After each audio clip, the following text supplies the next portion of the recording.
Hello. Oh my goodness. We are here. Oh my goodness. This is amazing. I'm just gonna soak it in for a second. Welcome to the preview game slash session zero, public session zero for Clear Skies Perseverance. I am your game master and your guide for the night, Aliza Pearl.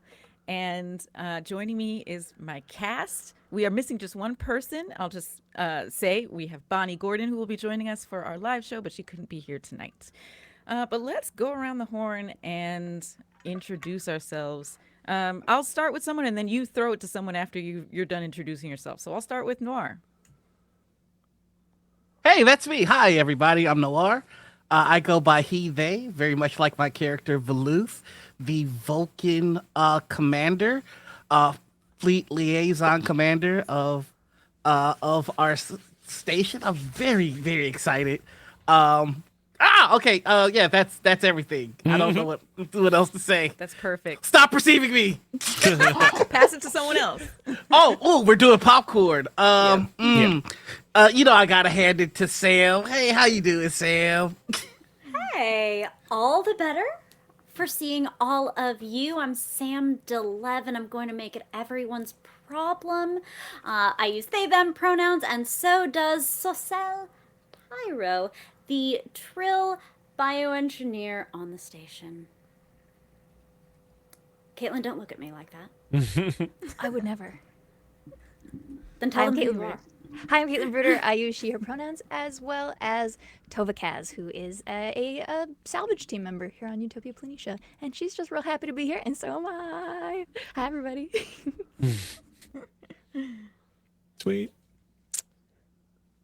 Pass the what? She doesn't want to pass it to anybody. Caitlin's like, nope, nobody else gets Jade. it. Pass it to Jade. Sorry, I got excited. Thank you so much. I was waiting. I was like, give it to me. Give it to me. Hello. I'm Jade Law. I am playing Lieutenant Changlee, who is a lifestyle engineer and is a human, because that's what I know how to play. I will pass it to Eric. Yes. Hello, everybody. I'm Eric Campbell, he, him. I am playing Dr. Rylem Reon, a XB and engineer, warp core designer. Let's see, nothing clever jumping into mind, so I'm just going to toss this back to Sam again. Sorry, I just wanted to throw you for a loop. No. I'll toss it. I will toss it to the one and only Danielle Radford. Oh no, you don't have to do that at all. Hi, I'm Danielle Radford. Nice to meet you all. My character's name is Veevee, for Vesenia. Her pronouns are she, her, but also, she alien, so we'll figure that out. She is Dnublin, and her department is engineering, and she is a chief cabin designer. She is the ones where when all of your ambassadors and your fancy people come through, those are the cabins that they stay in. The good ones. Not for you. Poor. Oh, that's mean. But Nice. Mean but true, right? Oh, sorry. Can I Not also really say mean. I'm she, her? I totally forgot, but I just want to say she, her for myself and also my character. Awesome. Awesome. And I think that is everyone tonight. And also, Bonnie Gordon will be playing. Well, I guess maybe I'll save it for her to introduce, but you can probably guess what species she is from the character art that we literally just dropped on you in the starting soon screen. Surprise! But you will meet those specific characters. I guess you can see them on the overlay here, tiny. But we will be tweeting those out throughout the week so that you can get to know them, get to know who they are and how they move through this world. So before we get to some of the more narrative things in our game, we have some things to do that we want to touch upon in this session zero. I also want to note, for those of you who are familiar with TTRPGs, you know that a session zero is a session or whatever time you spend as a group of players before you start your game. And it can be anything from creating your characters, very importantly, establishing everyone's level of comfortability with certain topics in the game, figuring out what kind of game tone we want to have together. building the world, building the place that you are, things like that. It's basically preparation for the game. We have done a few session zeros before this point that were not streamed live because we wanted to have, on our own terms without an audience, be able to start building this all together. And now we decided to put the last session zero live on stream because we like to model good session preparation and especially safety tools. So I'm going to go over what our safety tools are for this game. We've agreed upon a few different tools because we find that just like different ways of expressing yourself, there's more than one way to say I'm uncomfortable. And sometimes you just need to say I'm uncomfortable, but sometimes it's easier if you have a specific tool or a gesture or a certain like letter or code word you can drop to more easily say that. So the 3 tools that we're using, I won't go into too much depth, but I will give a quick splash of info about them. The 3 tools that we are using are the X card, the script change, and something that Noir calls scene directions. So the X card, you might see during the course of our campaign if someone, if there's a scene going on and one of our players is uncomfortable with the content in it, something happening in it, you might see them do this or do this, or you won't see it, but they'll put an X in the chat or message me personally an X. I know that that means that they want to move on from whatever this content is, and it's whether it's a trigger or it's just something that they're really not comfortable with or the direction that it's going in, we move on. And that's a way of just in the moment very quickly kind of snipering the type of content that could make us shut down and not want to keep playing. So the X tool is very popular and very well known. So I totally, I think it's a great tool to have at any table. Script change is another tool, and that uses words like pause, rewind, fast forward, things that, you see on a VCR, dating myself, or a DVD or a Blu-ray. I'm super young and fresh. And we use those words to kind of like direct and pause the action of the game. Pause can be anything from going to the bathroom, I need to take care of my pets, I need to take care of my body, my life, whatever. But it could also be like, woo, this is intense, I just need a moment. I don't know what to do. Pause. And then the other tools I won't go into depth with, but you can find those actually on the website, briebo.com/thoughty/script change. And that's BRIEBEAU.com. And if you just Google that name and script change, it will come up. You don't have to know the actual website. Script change is amazing. I started using it a couple years ago at my private tables, and I've now started using it in my streaming tables for the past year or so, and I just think it's great. And we're also adding a safety tool that Noir introduced me to when I played at his table last year. This one he calls scene directions, and this was Noir took some existing tools and kind of tweaked them and added their own spin to them. And so what I love about this is its simplicity, but also its directness and how easy it is to check in with another player, which I think is something that's missing from other safety tools. So the checking in part I will describe now, which is either me as the game master or any of my players here can check in with each other. And I can say, Kaitlin, oh, and Kaitlin would reply, yeah. Oh, you can I'm just good. oh, yeah, exactly. Intense so I'm scene, just but like, I'm okay. I'm acting. It's fine. Exactly. And then if Kaitlin wasn't okay, I would be like, Kaitlin, oh, And maybe steer a little veil, Yeah. perhaps. Yeah. exactly. So it's just like a super quick shorthand way to check in with someone one-on-one. And you can also reply with X line, X card, kind of X, shut it down. No, do not pass. And you can also reply with B, which is another great one for a lot of us here who are disabled and have bodies that do things that sometimes we can't control. So B is, I love the game, but my body, mind, spirit requires a recharge, so let's take a break. So super handy, lovely, accessible tools here. Okay, so now that that's been summarized. Really quickly, if I may, I also put the copy of that on the tweet for today's game if anybody wants to use it. Beautiful. Thank you so much. Okay, so, all right. Now, actually, do any of my players have questions about the safety tools? We've talked about them before in different sessions, but any thoughts or questions about them now? Okay.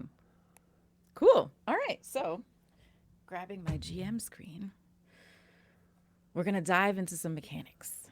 Now, I'm going to be very teachery about this because there's a lot of people at this table who have played Star Trek Adventures for a long time. So this is going to be review for most people and new for some people. So I want us all to just kind of review it together. It's not me teaching anyone anything. It's just all reviewing. So basic role. Who wants to go? What's the basic role of Star Trek Adventures? The basic roll? Mm-hmm. Like dice roll? Mm-hmm. Oh, I got this. Eric? I know a thing or two about it. So, as always, when it comes to completing any tasks, if you guys are doing any kind of task, or if you are trying to complete, and this could be anything from social combat to trying to reprogram a computer, it's always 2d20 instead of a standard d20. Now, the flip is, for those of you who might be watching at home and are familiar with Dungeons and Dragons and all the other d20 games out there, this is going to literally turn your world upside down. But in Star Trek Adventures, lower is better, because you're given a stat block that you are actually trying to roll under or meet, which means, get ready for your eyes to explode, because this is going to really throw you. But get ready. 1s are good, 20s are bad. In Star Trek Adventures, a natural 20 will give you what is called a complication, which adds to the GM's threat pool, which Aliza can then use to do all sorts of naughty stuff to the entire narrative. And that could be anything from messing up a social combat roll to burning a bunch of threat and the Borg show up. Hey, Sam, how's it going over there? In this case, do we have a pencil for you to break? No, I forgot. Sam's got a new technique, the blink out of existence technique. 1s, however, are critical successes. If you roll a natural 1, then it's treated as 2 successes in a row. So a nat 1 is what you want. You want to roll low. The Star Trek Adventure dice actually help with this. If you get yourself a pair of these, this is the cool James T. Kirk green ones, but the 20 is just naturally show up, but the 1 will show up as the good old beautiful Star Trek chevron that we all love, the cool like arrow symbol. So that's the last thing I'll say is you want to take your attributes and your talents and slam those together, whichever ones the GM calls for that is the most appropriate to use for your rolls. Those 2 numbers will give you the target number that you were trying to hit and roll under. Should I continue into focuses, or should I shut up, Aliza? You're amazing. Pause 1 second. Pausing. Because I'm actually dropping. This is just for our table, not for the public. Although I can maybe tweet this out after our session. I made a literally 1-page cheat sheet of the rules for when I run Star Trek Adventures for newer players or people who are just new to this system. So I'm dropping a link to that in our Discord so that you all will always have it. We also have found, Eric, you found some amazing cheat sheets that are more detailed and in depth. So I will dig those up and share those as well. Yeah. Those are really good for like when we get into the nitty gritty and we're in combat or we're in like rounds of action, and those are really great. Wish we had those on Shield of Tomorrow. Yeah, I mean, we were so early, though. Yeah, we were pretty early. We were like, yeah. Okay. So, all right. So that's the basic rolls. And then who wants to talk about damage dice? Sam does. Sam does. Sam or Eric. Sam wants to talk about damage dice. We can also, damage dice are a little, not complicated, but yeah, sometimes it's like, wait, what does that mean? What does that number count for? So let's do it together. Okay. I'll start. So D6 is the other type of die you use in Star Trek Adventures. And there are special D6s that Star Trek Adventures has made that have these chevrons and have these little explodey things on them. But you can also just use a regular D6. So I will use them side by side so you can see what each symbol means. And this is where I might need help. But I think I've got it down now after many years of playing this game. Please correct me if I'm wrong, Eric and Sam and whoever else. And Jade. I can say one thing that I know, because Yes, I don't go think for I it. can contribute to 3s and 4s mean nothing. Yes, girl. Yes. Yes! Nailed it. Locked in for that one bit. All right, I'm gonna be on mute the rest of the time. I love it. You nailed that. So 3s are blank. They don't do anything. No damage. No nothing. 4s are also blank. Where's the 4? There it is. 4s are blank. No damage. No nothing. 1s and 2s. Anyone? Should I say it? Yeah. Points of damage. Yeah. Ones and Okay, twos I or think ones this and is all twos. from like doing a Klingon campaign where we're constantly fighting people. all the Yeah. time. So was I feel like I know the Jade, damage this is die real yeah. well. Exactly. You have this in the bag. Yeah. So 1s are 1 point of damage, and 2s are 2 points of damage. Oh wait, yes, that's right. That's correct. Okay, I just held them up incorrectly. Where's the 2, baby? There you are, 2. Yep. Okay, now 5s and 6s. This is where it gets a little tricky. Chevron is 5. And chevron is also 6, a different chevron. So there's 2 chevrons on each of these special ones. And they mean a point of damage plus what's called an effect. Did I get that right? Yep. Okay. Yes. So an effect means if you have dealt damage, say, with a certain type of blade or a phaser or a pulse rifle, that type of weapon will have a special type of damage it can do if you roll an effect. It can be vicious, which means it does more damage or it cuts through more resistance. There are other ones that I cannot remember right now. I'm so sorry, Modifius. When we play, we will, I'm sure. I promise. Actually, I also have this beautiful GM screen, so I can refer to that. Yeah, like the stun setting on the phaser would be Yes. activating an effect. That piercing, which was one of Sam's Qualities, favorites yeah. to use on extended tasks, and which is your way of dropping the resistance of whatever it is you're going after, including armor. It could be armor or a mathematical equation. You can actually trigger the piercing effect, which removes a lot of the resistance, which simulates your character either jamming the tick-tock right where the armor isn't protecting them, or that could be coming up with an equation or inventing it right there on the spot to get around a problem and implementing it, and it breaks through some of the challenges. Yeah. So all these There's cool also, effects. there's also knockdown and Really good effect. area, intense, and you said all the other ones. Yeah. Yeah, piercing's good to use when you are if you're a Klingon, if you're a Federation, you're not necessarily always trying to cause hull breaches in your opponents, but if you want to, and you have a torpedo that can do the thing, yeah. Yeah. All right. Cool. So that's damage dice. And damage dice are used obviously when you get a hit. So if you're trying to hit someone or something, then you would roll against them, and whoever has the higher of the most successes, I should say, will win that roll and then roll their damage. Pretty simple stuff. Now, another thing, actually, you already said this. Sorry, you already said with the 2d20s. Did you say about combining an attribute and a discipline to get your target number? I did, Okay. but we didn't get into focuses. We haven't focuses. gotten into focuses yet, which All is right. yeah. Focuses. So, I'll take this one because now I have my notes up. So, a focus is something that you can choose for your character that is like a specialty that they are either trained in, educated in, or just naturally really good at. So things like diplomacy, things like plasma manifests, things like bioneural gel packs, things like alternative methods of healing, perhaps. One of our characters has that. So you can use a focus before you roll. Say that I'm asking Jade to design a living space on a ship that would work well for someone who is amphibious.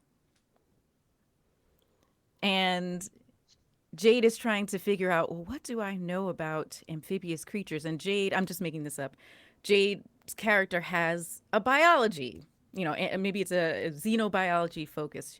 Jade would say, oh, can I use my xenobiology focus to do some research to figure out what kind of setting I should make for this person? So Jade would use that focus and it would turn all of her successes, it would basically increase the range of successes she could get. So instead of just one being a critical success, everything up to any success she rolls up to the number of her, is it discipline or attribute? Discipline? I think it's discipline, right? Yeah, it's your Discipline, discipline. Yeah.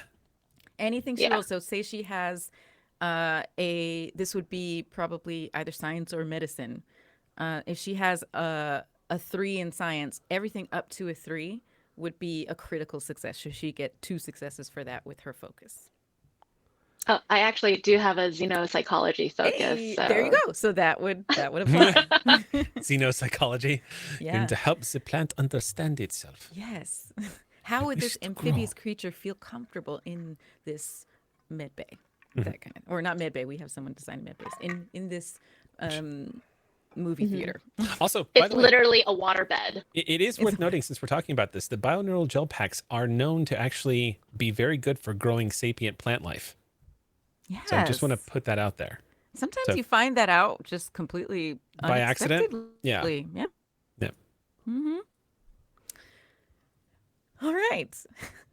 So let's see. So we've done the basic roles, we've done focuses, momentum. So every time you do a task, which is what the basic role is called, you're going to have a difficulty number. And sometimes your GM, me, will forget to tell you the difficulty before you start rolling. So do not roll until you have a difficulty number from me, Aliza. I'm notorious for forgetting to give a difficulty number. Difficulty can be between 1 and 5. In very extreme cases, it can be more than that, but that's like something that's very impossible to do or just completely out of the odds to do. If your difficulty is 3 and you roll 4 successes, that means you have met the difficulty with those first 3 successes, and then you have 1 extra success that's kind of floating around.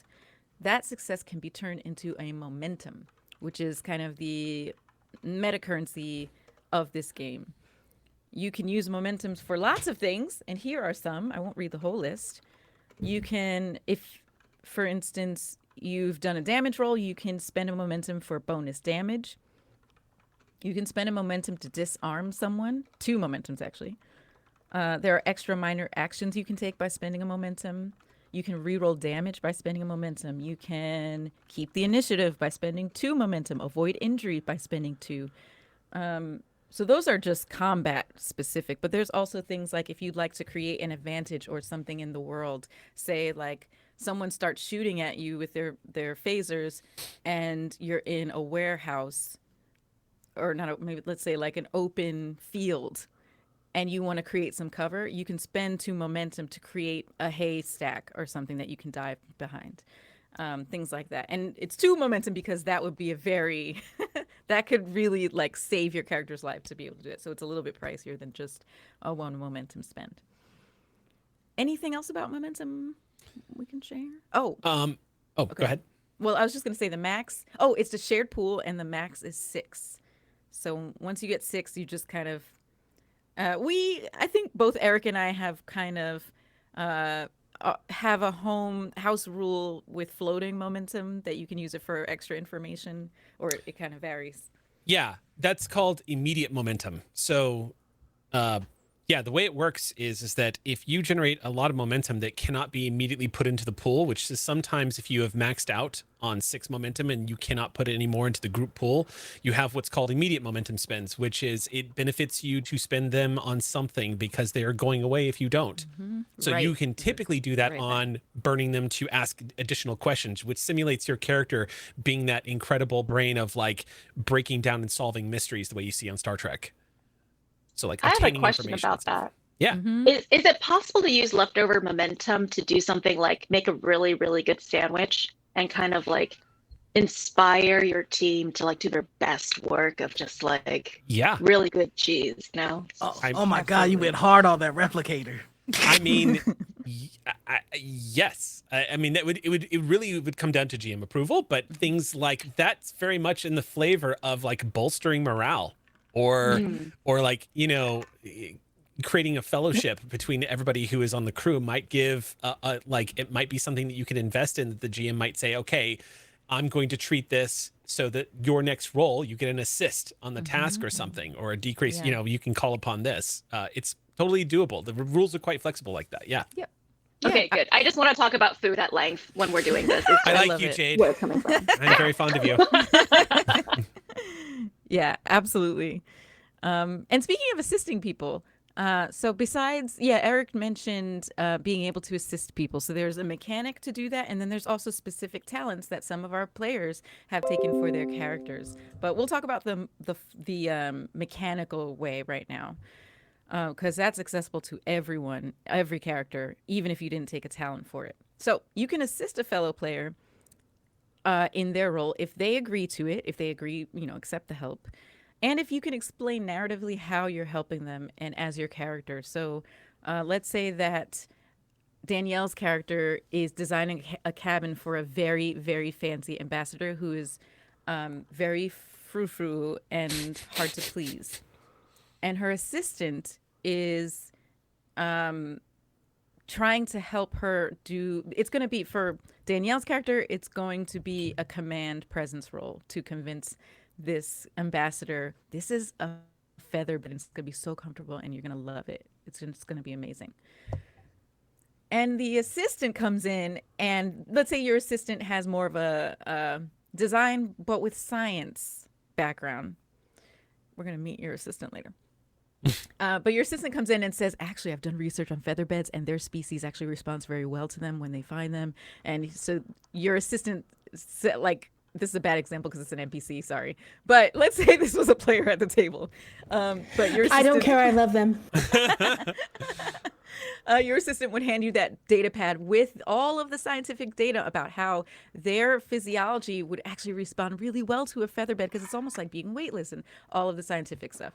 Then the GM would say, yep, you can go ahead and assist. The assistant would roll 1 d20 and use their own stats for that. But just one, not the 2 regular d20s, just 1 d20 to assist. And all your focuses also apply when you're assisting as well. Okay. That'll make Anything sense. else to add to that? Focus, assisting? Don't think so. Okay. Yeah, I think we're going to discover talents as we play, so we're not going to touch upon them tonight. We're just going to, as we play this game, we'll find out what your talents are, because we're going to be using them. Yeah, I think that's it. Those are the basic rules of this system. We're going to be diving into a lot more rules as we go along, but this is a review for our players and also for the audience. All right, so moving right along. I have started building our ship, but I wanted to finish it together in our, sorry, not our ship. It's so I was like, default. What a twist! Oh my God. JKLOL, we're not on Mars. Oh my God. It is literally default. Mars is the ship. We're flying a planet. Yes, Now I have a I've story idea, designed but I the can't do cells that we have put on the side of the world. And we're just Amazing. going to, yeah. Oh, I was just checking our chat to see if I missed anything. Okay. All right. So, yeah, I've started designing our station because this beautiful book that we're also pulling a lot of not only inspiration, but mechanics and information about ships, Utopia Planitia book from, oh, you can't see that, from my green screen. Yeah, green screen will eat it up. It's the Modifius Utopia Planitia book that we are using for this campaign, as well as all their other core books and a lot of different source books. But for right now, we're building a station, and I love that this book has space station builds, and they actually have, and this is going to be for our, well, I guess not just for our GMs. I think if a player's like, I grew up on a space station, they might want to build the space station they grew up on, and they know it intimately, and they have the stats for it. But for GMs, this is super helpful because you could be out in the middle of, say, the Shackleton Expanse, and you come upon some things, and you can build a space station with these stats. They also have a lot of really great pre-gen space stations. So they have like a Federation border listening post. They have subspace communications relay. They have stats for that finally, which is awesome. They have Narendra. Oh wait, no, sorry. They have Narendra Station. They have stats for Narendra Station, which we all are very familiar with. Home sweet home. Yep. Deep Space Nine, Terok Nor, and a couple others. So I started building ours, Utopia Planitia Station, based off of a mixture of United Earth Starfleet construction slip. So the slip is that, like, it almost looks like a garage in space that y'all have probably seen in some Star Trek things in an STO. So I imagine we have one of those in orbit, and we also have like a orbital station that's kind of like the touch point for the anti-grav riggers, the people who are up in space a lot building ships. They might need to do an overnight shift. They might have quarters on this station, definitely have a mess hall, probably not fancy things like a holodeck. It's pretty bare bones. It's just to get them through their shift, take a nap if they're doing a really long one. So that, I think actually there's 2 orbital stations and the slip is what I'm saying. I'm sorry, teacher. Yes, chef. Would it be possible for my character to have a mini holodeck? Oh yeah, totally. Oh, actually, some It's of like in you the bathroom or something. Well, I know, especially our designers. So you, Sam, and Jade's characters. I think I've established separately with you all that you have holodeck capabilities in your workshops. Oh yeah. To expand, just to expand on that, just to also kind of map out what this is. The year is 2414, if I remember correctly, Aliza. So That's right. This is post Picard era, which means holo technology has exploded in its complexity and its availability. So it's not. It would not be unusual. I don't like. Lisa's totally her call whether or not there's a holodeck anywhere, but holo technology can definitely exist in a smaller form if you want it. Like my quarters, for example, I say computer chairs, and that's where, because I'm so sparse in my quarters. But like, yeah, just to give y'all some stuff that you can do in your quarters, little like tiny things you can do, no problem. Perfect, because I'm rich as F. So In a world that uses no money, you are rich as F. look, rain them credits down upon me. Yeah, we just walk into your quarters and there's just stacks of gold pressed latinum, Gold just pressed bar after latinum, bar yes. after bar to the ceiling. Yeah, and also I imagine another thing I wanted to like talk through with you all today, after we talk about some of the stats, is, and we did start talking about this because Jade had a really awesome idea about the things that would be in this station. And I, as our lifestyle engineer, Jade, I loved your suggestion of having like a spa. So I want to talk about that, and I want us to build that together. And then there's also our the thing that binds us all together. So we should build that together too. We'll get to that. Sorry, I'm jumping ahead. I'm excited. Okay. So back to the stats real quick. So yeah, this is a build. Our build is somewhere between that like construction slip so that's in space dock outside of Earth, orbiting Earth. And then I also pulled some stats and talents and things like that from a Federation starbase and then a space dock. Now, so those of you who are like familiar with Star Trek Adventure ships and scale, scale kind of reflects your resistance and your power and things like that. And so to give you an idea of the scale of the whole build of Utopia Planitia, because I'm considering the orbital facilities and the surface facilities as one build, I made the scale 14, and the range of scales for space stations is typically 6 to 16. So this is a big station. We have a lot of points to work with. I already put in points for all of our systems and departments, and I'm going to share this sheet with you, obviously. But what I wanted to decide with you all is just like the finishing touches. So mechanically, what is that? Let's see. So there are some trades. No. Hearing the size of the station just stressed my Vulcan out. Yeah, because you're one of the commanders.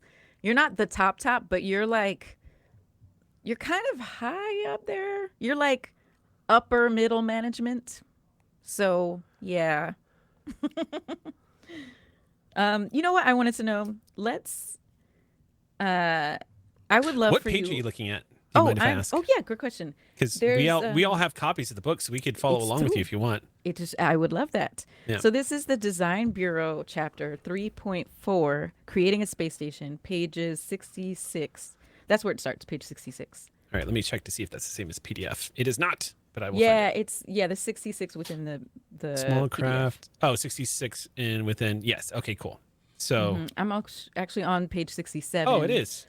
Creating And crafting a space station. Small yeah. craft. Yeah, that's what I was going to ask you about. Small craft. Now, you all know how excited I am about this being on Mars. I have mentioned that a few times, A couple of times. a couple times. Look, what- sometimes you have to get to Mars. Oh, I'm gonna So- make Total Recall references. I Oh, yeah. apologize. Yeah. It's gonna happen a bunch. I was waiting for Yeah, somebody me to do it. I need Was to that rewatch one? that. Oh my God, you sweet bean. Yes, that's the one. Oh wow, yeah. We A should first do- watch through of Total Recall with should Sam do DeLev. some- That would be a surreal experience. We should that y'all Oh man, I'm matching. cast bonding.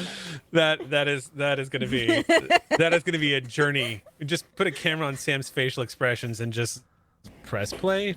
Sit I know back. that we're doing very important work, Sam. We are. I gotta ask you. Yeah, no. Boo, have you never seen Total Recall? I've Sam. never seen Culture. If you start a sentence with, so have you ever seen? You don't have to finish it. You, You know don't have- the yeah. answer will be no. Okay, Yeah. we'll do more important things. Sam, there are 3 boobs. We'll talk later. The 3 boobs. Sam, right. Sam, That's Sam, right. we are as always in the same boat. Don't worry about it. I got you. I'm also sitting over here with you. I've never seen. Okay, we I have have no to- idea, but I don't even know what the genre is. We'll talk later. We'll talk Oh later. my God. Okay. We're gonna do that. We're gonna do a private cast thing, watch party. So a space station can support a number of small craft equal to its scale -1 at any time. What's our scale again? 14. 14. So we have 13. We have 13 available slots for small craft. I'm thinking we can have some type of split between orbital things like runabouts, shuttles, and maybe some surface ones. Like if y'all want to go rovering on Mars, you can have several rovers. Oh my Like, god. What is that incredibly just absolutely pointless scene in Nemesis where they were in the Jeep that just dispatched from the back? It was just utterly that actually makes sense to have out here on Mars, to have one of those. I will look it up. I don't remember that scene. I've blocked that movie out of my The memory. Argo. The Argo. Thank you. Ox Crew. Yes. Thank you, Ox Crew. The Argo. Yeah, just So Jeep thing from Nemesis is the I'm gonna Argo? write that down. Obviously we're not making that as a decision. It's up to the whole crew, but I'm just gonna write down the Argo and I'll pitch it to y'all and y'all will say, "Oh my god, we don't need that." Yes, let's get it. Okay. Well, and also, I mean, if we're talking about dispatch from the back, we'll also talk about that later. Yeah. Sam, don't make that face at me. We don't have time. We don't have time, boo. So when it comes to like rovers and stuff, and this is something that we've talked about, like with my character's background and the things they've done. Not only would I assume she has a rover, I assume it would be like whatever Space Tesla looks like. Does that make sense? Oh yeah. Ooh. So you think your character had it like brought to Mars with you when you were Yeah. assigned to this job? Oh yeah, I love that. Oh yeah, and like self-driving, like with all of the self-piloting, that would be whatever the problem is with it. Because you do actually need Scotty wasn't just there for like funsies. Like you do actually need someone who knows what happens. But also dingbat. So Got yeah, so that was kind of what I was thinking, was like having like a version of the Mars rover. Oh no, can I have a version of a Mars rover? Oh, okay, I have a lot of. Oh, this is a session 0. It's fine. This is what this is here for. I forgot because we were live. Yeah. If my character did, oh man, a version of a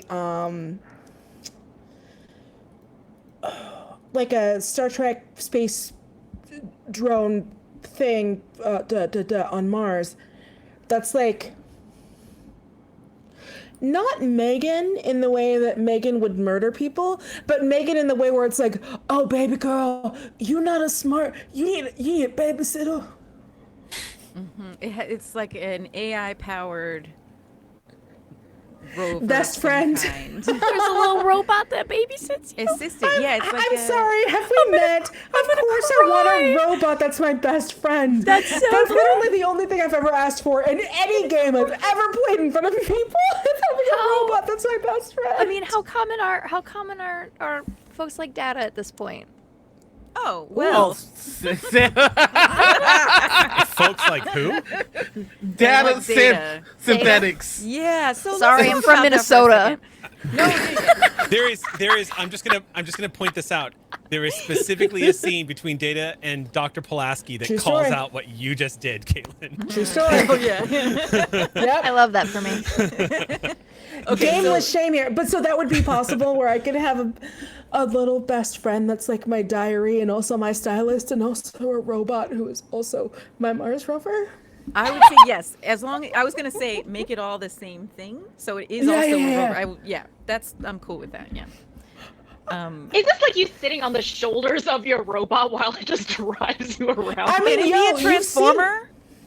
Can it be a I transformer? mean, I would Like- love that. And also, I mean, look, we've all seen RRR. There's a moment where the boys get on each other's shoulders and they start shooting the evil English. I'm not a shooter, but I could ride somebody's shoulders. Danielle, you have to stop talking before you say things. Like, I can ride someone's shoulders. I'm sorry. I'm going to go mute now. This is my fault. I did this to me. It's not your fault. I got to put on my gloves. Okay, so I wanted to talk about the synth thing before we forget. So here's some history about like what has happened before on Mars. So anyone who's watched Picard will not be surprised by this stuff. It's a little spoilery, but not really. It is sort of, but oh well. Close your ears if you don't want Picard spoilers. This is first season Picard. So on April 5th, 2385, so that's 14 years before the first 2 episodes of season 1 of Picard, on First Contact Day, the Planetary Defense Network was hacked as part of an attack on Mars by rogue synths. So Data, Android, those types of beings. And they destroyed the shipyards. This can be seen, if you want to see this backstory before we start playing next week, you can watch the episodes Short Trek's Children of Mars, which is about the actual attack, and then Picard Remembrance and Picard Maps and Legends. So those 3 episodes will kind of catch you up on what has happened on Utopia Planitia years before our game, 30-something years before our games. And then we've also like kind of pieced together our own timeline, leaning on like STO's timeline and just like Picard and Star Trek canon. So the next data point we have in our timeline is in 2399. According to Star Trek Online, the fires were still burning at that point. And we decide in our game, in our history, that same year, 2399, is when the Federation and Starfleet decided to rebuild Mars and undertake the immense task of rebuilding Utopia Planitia. And then in STO, a lot of stuff happens. There are a couple of wars. There were tensions with the Klingon Empire that escalate after the Romulan Empire collapses post-supernova. There's a full-scale war between the Federation and Klingon Empire around 2405. During that war on this station, 9 years before our game, we would have been building lots of warships and just churning them out. Production time cuts in half during wartime in a shipyard. And so you all can decide if your character has been here longer than 9 years, you were probably a part of that time during the Klingon War, Federation Klingon War. And then that war ends in 2410. And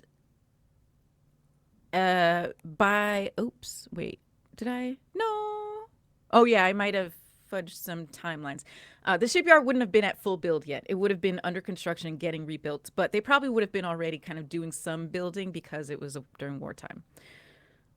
And then the next data point is that there was the Iaconian War in Star Trek Online from about 2410 to 2411. And that has also ended, and we are kind of like 3 years after that war. So we are post-war time. Production time is still pretty, not sped up because of war, but this station has gone through a lot. And you all kind of have been able to turn out ships, and you can do it at a more leisurely pace now. But because you know how to do it fast, ships are getting turned out at a pretty decent rate at this point in 2414. Now, the reason I brought up all that, the whole point of this was synths, rogue synths, androids, things like that. because of what happens in Picard, and I won't spoil the other Picard stuff that happens, but they find out some things about why those rogue synths did what they did. There's like a loss of trust in synthetic beings like Data and androids, and that trust is kind of it's really challenged. Their existence is really challenged. At this point, though, there's a tenuous reopening up of life for these types of beings, androids and synths. But I will say, the rebuilt Utopia Planitia in our world has pretty high security and weapons because of the attack. So that's a big difference in our game timeline and the canon. Our Utopia Planitia is a bit more beefed up because, we are thinking about when the rogue synths, lost it and attacked the station. That is a long answer. Did that answer your question? Okay. Sorry. I just want to know if Danielle's getting the rover, can I get a spare Defiant class? Yeah, just keep in your pocket just in kidding. case. Have, just like in case. I'm the bad guy all of a sudden because I 13. want quantum torpedoes. Okay, that's We have fun. 13 small crafts. You each can literally get your own small craft. I'm making a list. So yes, tell me again what this is, Noir. What is it? Nothing. I'm being ridiculous. No. Don't Noir, listen to me. Noir was Tell me. asking if he could have a spare Defiant class warship just laying around. I was thinking like a runabout. Yeah, Noir wants to straight up be like, I will nuke you if you mess with me. Listen, Yeah. I want to commit war crimes like Benjamin Sisko, my hero. I can't with you. Fun fact about Defiant. Fun fact about Defiant is that was one of the Federation's first true warships that they had ever built, and it was too powerful for the small frame that it was put in, which is why it was constantly having system malfunctions and issues. Problems and issues. Sam had a question. Fun stuff. I can Yeah, live I with wanted that. to comment pitch a craft. Yeah. I have a craft I'd like to pitch. Yep. It might actually even be a good Veevee craft because in retrospect it seems fairly extra. But you know how on Mars right now, one of the practices working with rovers is the buddy system, that they have a rover and it has a buddy copter so that it can, navigate some terrain and stuff. And oh my gosh, flying works just a little bit differently on Mars, and it's very cool and exciting from a scientific perspective. But like, there's terrain on this here rocky planet, so that still pertains. What I'm saying is, would Veevee like a copter for the rover? Buddy copter. Buddy copter. It's a buddy copter. Can we have buddy copter? I need you to get out of my brain. And I am going to, because you're absolutely right, and I wish I knew more about space, so I'm going to consult my NASA friends.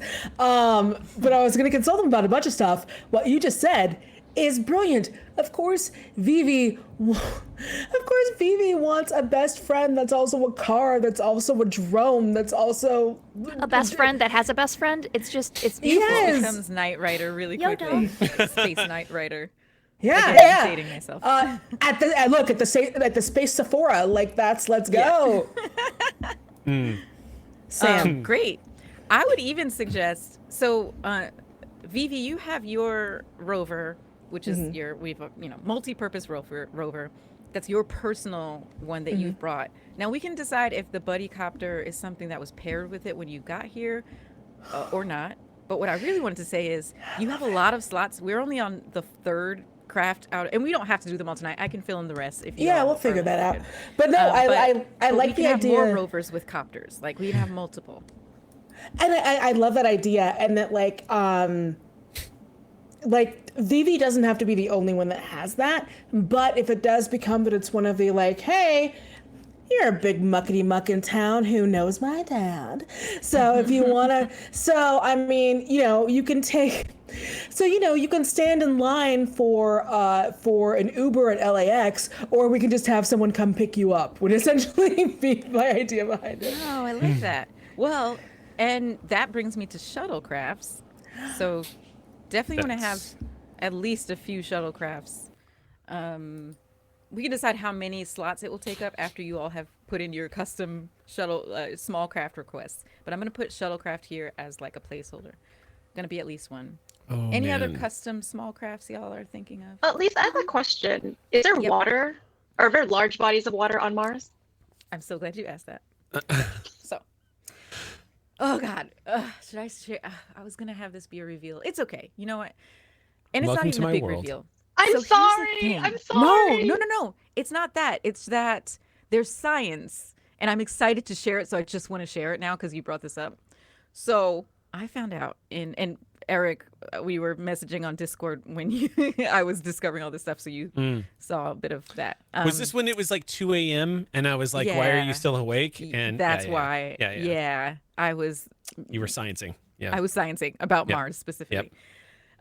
So Utopia Planitia in our current day science has been found to have a large subsurface water ice deposit. There's water in the ground above this station. Now, I have some ideas, so I will save what my ideas are for that because there are things I've decided, have been excavated and purposes and stuff. But there are also seasons on Mars. I see Sam has an excite. I want to hear that excite in a moment. Hold that thought, Sam. There are seasons on Mars, and sometimes, in general, the Mars and Kaitlin too. I see. I'm not. I note. Sometimes Mars does have like flowing liquids, and I think it's like some type of like very acidic, like salty thing. In different parts of Mars. Now, because we're way in the future, we can also use that base of science and say that part of this subspace deposit is liquid year round. Because we probably would say, hey, we're going to heat this part up and make it a pool, a public pool for everyone to go cave swimming or something like that. So yes, there is water on Mars. That's the long answer again. Sorry, y'all. I love Mars and I love you and I love Star Trek. Like, I'm just going to talk Thank a you lot. for answering the age-old science question of is there water on Mars? Aliza's answered it. Thank you. I mean, we're just taking it. We're taking it. Bowie asked if there was life. We're asking if there's water. Like we're taking it to the next step. You can't blame us for that. And we have not discovered life on Mars yet in our modern day 2023. Beyond microbial, But- right? I don't know if we're there yet. Not even. But there's so much more of Mars to explore, even though we have, I don't know how many, we have rovers, we have orbiters, we have landers, we have the copter now. We have a lot. It seems like we have a lot of robots on Mars discovering, but they've Does only it still discovered need a small moms? fraction. What's that? Does it still need moms? Does what need moms? You're Mars just needs Mars. moms? breaking out the references tonight. My goodness, Sorry, you're on I'm fire. a jerk. I'm the worst. First time caller, long time listener, first time caller. I'm gonna go on mute. I love you, Danielle. I think maybe I will consider making some type of meta currency for our game for Mars puns. Oh God. Yeah, I We're gonna looked be right at rich. Sam. Yeah, when I we're said gonna be that, too. rich. This is Sam rich and with meta Danielle are currency. gonna- It won't be momentum. I'll think of something else. Maybe we can make that a thing for, you know how we do story points. Yeah. Maybe it's Okay, well, Very we're gonna- care to a think about dangerous this. place. I know, this yeah, I will know, take right? you. the Mars ones. I'll have to have like a maximum, like the momentum. Okay, so what were we talking about? Water on Mars. What else were we talking about? We were doing small crafts. Craft. Also, like I. time. oh. Oh, go ahead. Well, time check. oh. Hold that thought. Time check. Did someone say they have to go soon? I thought maybe I saw a thing. Okay. You're stuck with me. All right. Go ahead, Noir.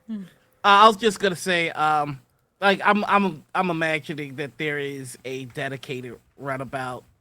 Yeah. That we all have. So, I mean, honestly, that's as long as we've got some way to pull the old season 1 and 2 DS9 of if we have to go somewhere, there's runabouts that we could just hop in. Well, Yep. I this is definitely something I want to bring up to the rest of y'all because Reon is a propulsion expert, specifically in development of warp and transwarp drive. But a lot of what he does too has to do with impulse engineering, even though that's not his field of specialty. What I'm getting at is this is a shipyard. And when it comes to propulsion tests, I want to know where we get to have those. And do we run like micro tests on like smaller versions of like thrusters and impulse engine drives that are being tested? Would we run those on small craft in orbit? And what's up, Sam? What do you got? Oh, sorry, I didn't mean to interrupt. No. It's just Jump in, it 'cause I folds wanna hear into what I was kind of interested in putting forth, namely, you know how like car people have like that car that they're restoring or that they're working on? Yeah.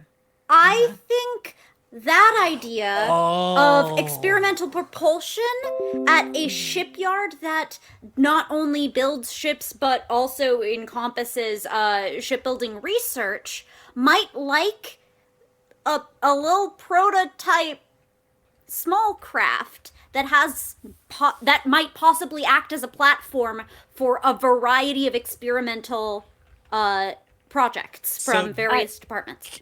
I was going to add to that, but you go next. What are you going to say, Jade? Are you going to say something? Yes. My question about water is because I really wanted my character to surf.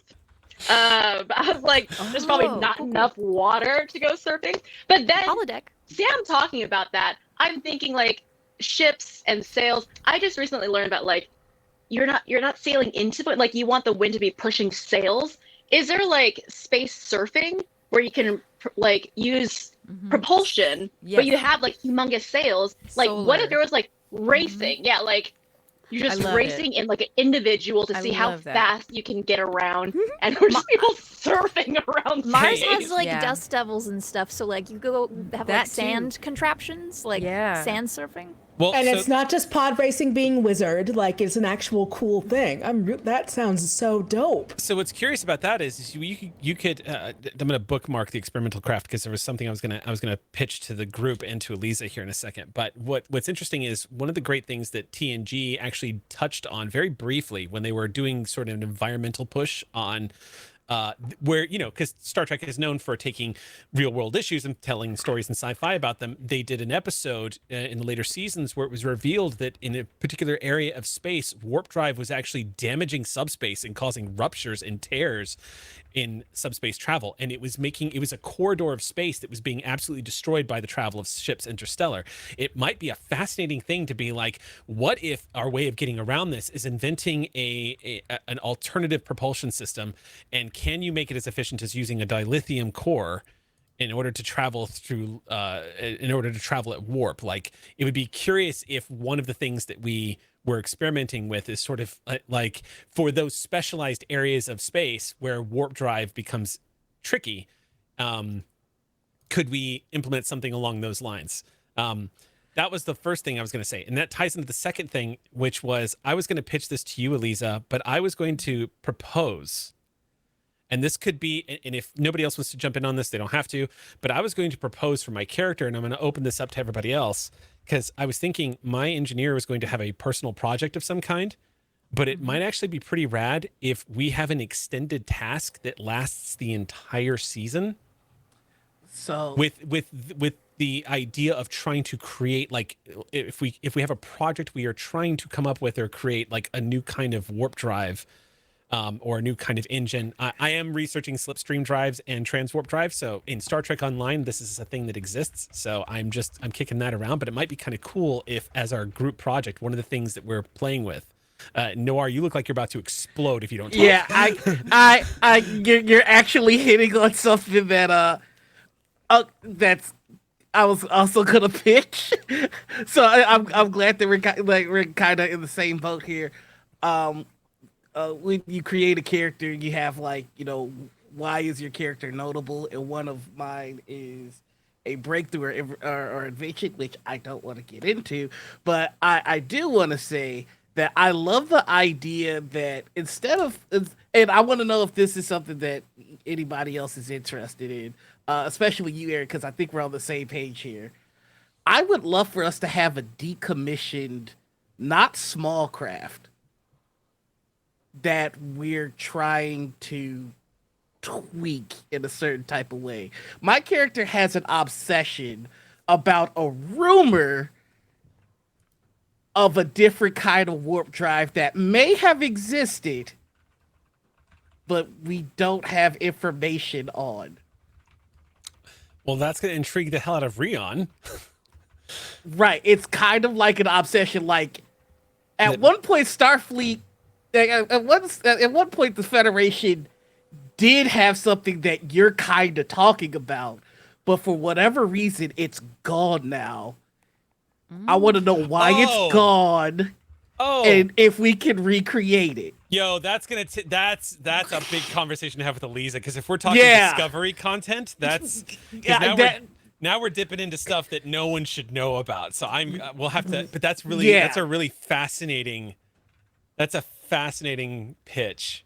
It's all conspiracy, and like everybody kind of looks at him like he's, cuckoo for Cocoa Puffs. That is but a he's Pandora's, that's a Pandora's box. We might have to talk to Aliza about that. I've been like diving into the lore of Halo and the history of Halo. Mm-hmm. So my brain is so primed for this because I'm like, oh my God, yes, like that's a great idea. And yeah, I'm down to build that in. And to expand on some lore for it that you all can discover. Okay. I was just, Eric, you were talking about it. I'm like, oh my God, this is playing so perfectly. Noir's like, I want to have a mycelial drive so bad, and we need to create one right now. Ooh, love it. I feel like I know nothing about this, but I just overhear it. I'm like, can I be a guinea pig on this? And just like you're like, you want to be the test dummy? Like, you will be our Stamets. We'll put you in a chamber, and you will be our channel through the mycelial network. Oh my God. I'm like, I'm ready to receive. Amazing. Good stuff, y'all. Oh man, that's opening a pen. That's a fascinating noir. I mean, Kaz has expertise and interest in warp engines, transporters, replicators, ship construction, and specifically improvisation in construction stuff. So like, you ask her for one hand, one time, and she's like, "So I'm involved now, right?" Well, would that be something that would be good for us to do right now? We just kind of talk about what our focuses and values are. Sure. I wanted to finish up the station. Okay, I'm stuff sorry. first. Oh, No, I'm so sorry. We're so excited about what we got too excited. What are we building? This is very exciting. So just to finish up the station stuff, I also wanted to share some other things about the station that I already have established. So I won't sell the stats. You'll see the sheet when I send it to you. I'm sorry. I forgot what the thing was. Small craft. Oh, I know what it was. I wanted to answer a question that was asked of us on Twitter. Oh. Our friend Michael Dismukes from Continuing Mission. From Continuing Mission, the site to go to for your Star Trek adventure stuff. Exactly. So much good stuff. Great community site. Michael asked us on Twitter what our mission profile for the station is. Oh, that's a great question. Mm-hmm. And so didn't even think about that. Yeah. And what's great is that, again, in this book from Modiphius, the Utopia Planitia book, there are mission profiles and space frames for ships and also mission profiles for stations. Oh, man. So we're kind of splicing Picard and STO. Mm-hmm. Well, in terms of timeline and setting, stuff? Yeah. Is that right? Yeah. So... Which, to be fair, STO is kind of splicing Picard and STO because STO has to juggle all of that stuff in order to put the lore into the game. But I'm just like, okay, so what is the state of the galaxy and how do we, what is our, what are we, that's a great question. Here's the thing. Here's what I chose for us. Oh. Because it's pretty straightforward. I chose dry dock, ship repair, with a little a heaping of construction. And here are the mission profiles that are in the book. So administration and bureaucracy, border enforcement, okay, communication hub, defense, diplomatic relations, dry dock ship repair, education/training, intelligence, special operations. Oh, and there's a few more. Logistical and tactical support, political operations, and research station. So here's the thing. I think our main pursuit here is the construction, dry dock, and ship repair. But we do have splashes of things like education and training. And we do have an intelligence presence with Bonnie's character. Bonnie's character is an intelligence officer. She's And then- intel? I did not know that. Our Yeah. Ferengi is intelligence? That's Yeah. amazing. Yes. Oh, We that's also good. have, I think, a lot. We talked about y'all are going to be experimenting on something. This is partly a research station as well. So I think the main mission profile is dry dock and ship repair, but we can totally pull from some of the other profiles for inspiration about how things operate here. That's Science. awesome. Science, yeah. Science, yeah, the Mhm. research station, the Science research. Yeah, I was going to Yeah. say that's where your character's going to thrive, Sam. So we should definitely have like a robust science research. I mean, the idea of a mycelial driven ship and the biomedical engineer I built this city Oh for rock and roll. no. Oh no, we just took a step further into the mycelium network. This is so opening Pandora's box. There was hope in there. There, Yeah, I came to cause problems. yeah. So the small. I don't craft- want peace. I want problems. hey, Always. it is worth noting that in the Clear Skies timeline, the mycelial network has been accessed. Yep. So Yep. And a great part about that is that because of what we're doing and because just like by virtue of being on Mars, there are going to be like political people coming in and coming out and doing things because of everything that's happened. So we don't Yeah. necessarily, I think, have to put that in as a, like, we can just know that that's the underpinning because that's the setting that we're in. Yeah. And then, so yeah, there's splashes of diplomatic relations and also splashes of administration and bureaucracy. I think, Noir, your character, we're going to see a lot of the admin stuff through your character's eyes of how this station is run and how things are communicated down the pipeline and things like that. Oh yeah, paperwork. You are, Bureaucracy, Again- red tape. paper. again, I love you all for me being like, hey, you want to play in a game where we work in a station and build ships and it's, there's like we do it very and little fill out content. forms Yeah. Fill out forms and you're Which like, is like Caitlin was "Yay!" like, I'm just gonna go rip ships apart. I'll see y'all later, y'all. Have fun with your office jobs. I love you all so much for saying yes to this game. Set phases to not mad, just disappointed. What's this? I want to know what you're gonna say, Sam. You were gonna say something. Yeah. Oh yeah. I in speaking of salvage and etc. and that being part of the ships. Look, I just whether it's robotics, whether it's small craft, I just want the metal equivalent of like what is this station's scruffy dog from the pound, but like metal? Is Who's it our a small targ? craft? Johnny Is it a ship? Is it Johnny a Five. like? Who's our holotarg? What's our holotarg, right? I mean, but like holotarg was polished. It's I true. want us like part of this station is like what we build up.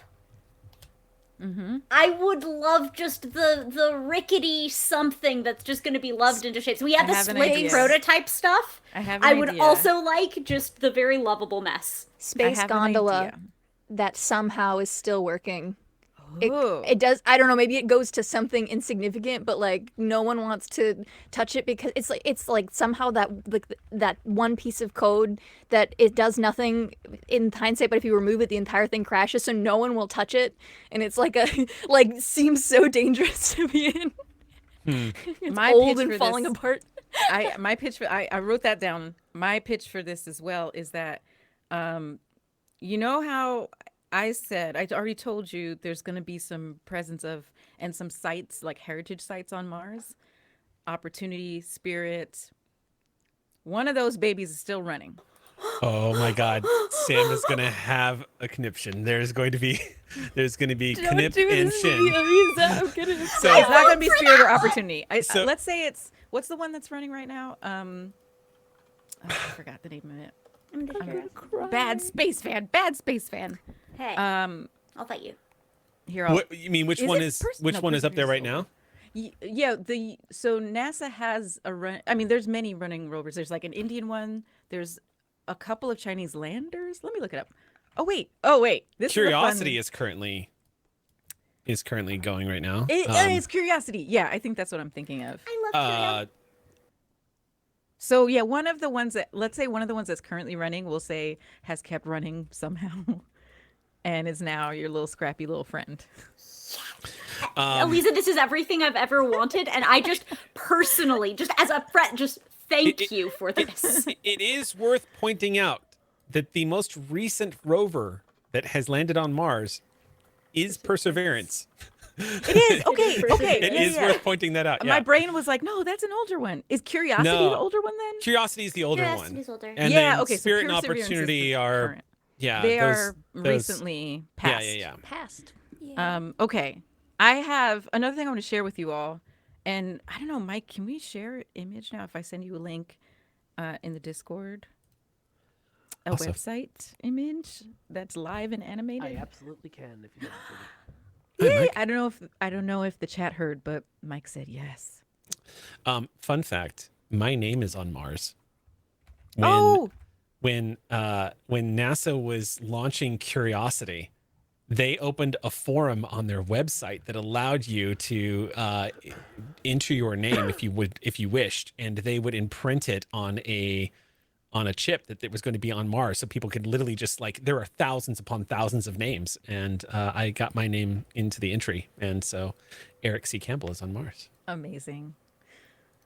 And Forever. now we're gonna have Dr. Rylem Reon Yeah. on Mars. Just bragging rights, Me Yeah. and a few hundred Also- other thousand people. Bonus, Perseverance is also the rover with a buddy copter. It So is. Yes. this all Yes, yes. ties in. Right, Yes. Ingenuity. I just went and double checked, Oh, but yeah. I didn't know the name. Jenny. They named it Ingenuity. That's great. We're gonna have to. I want to say hi to Bobak Ferdak. I don't know if he's Bobak. Bobak Ferdowsi. I always say his name wrong. I'm so sorry. I think it's Bobak Ferdowsi.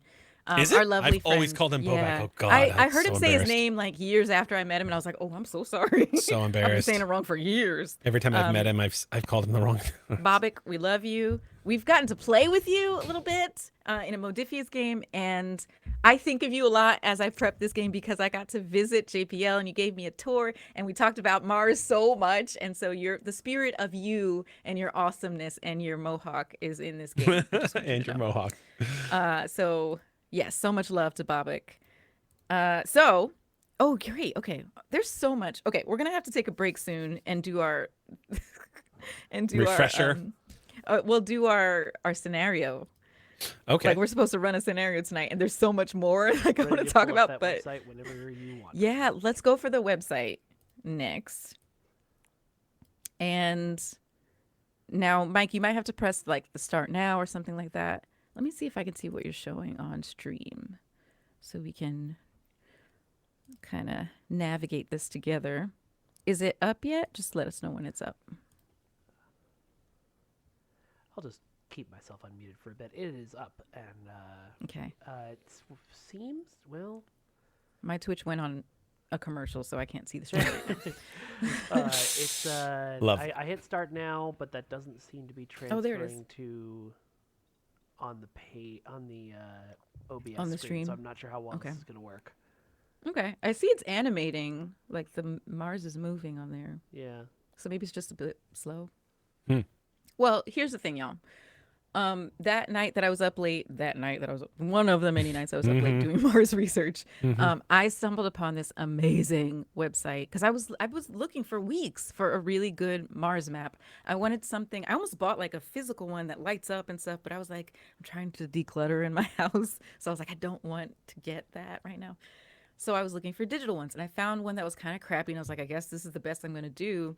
And then I found this one, and it is beautiful. It's a 3D, zoomable, movable Mars map. I believe you can put it in different, here you can put different, you can put it in the heat vision. You can just do the natural color version. There are sites that are labeled. So I found Utopia Planitia on here. They also have landers and rovers that are labeled, where they currently are on Mars. It is beautiful, and I'm obsessed with it.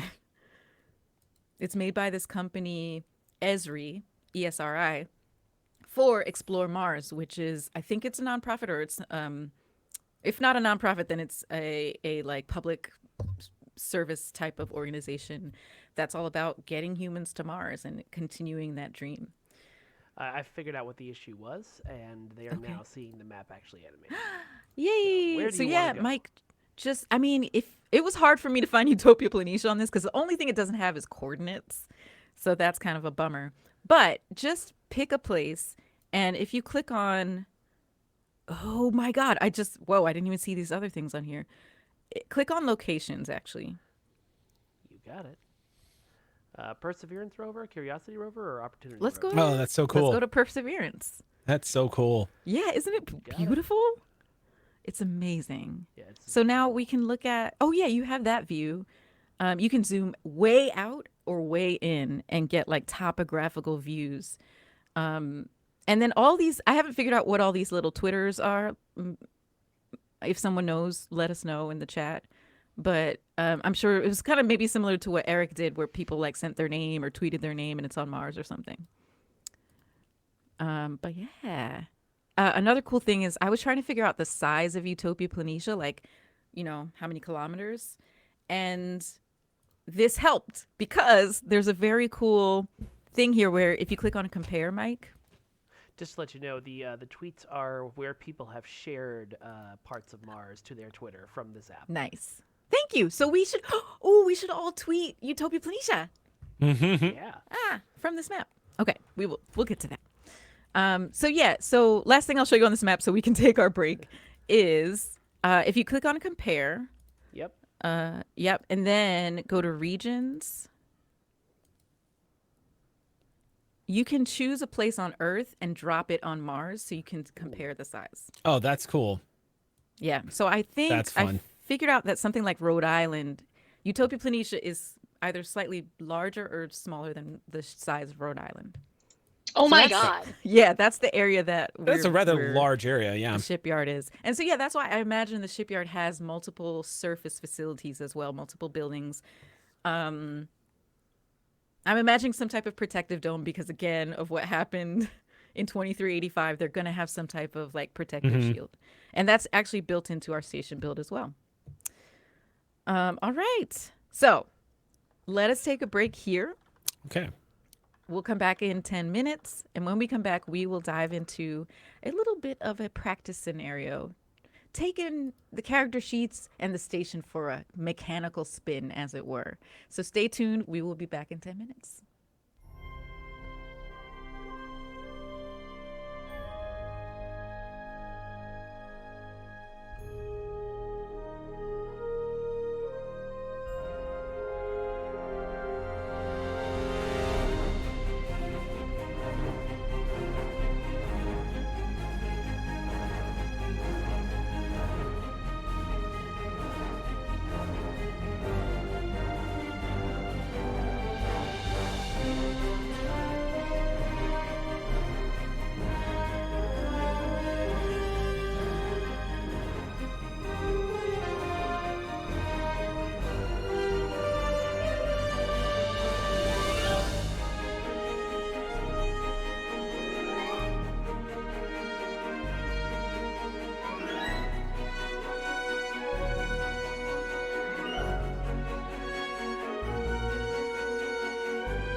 Okay. Why, hello there.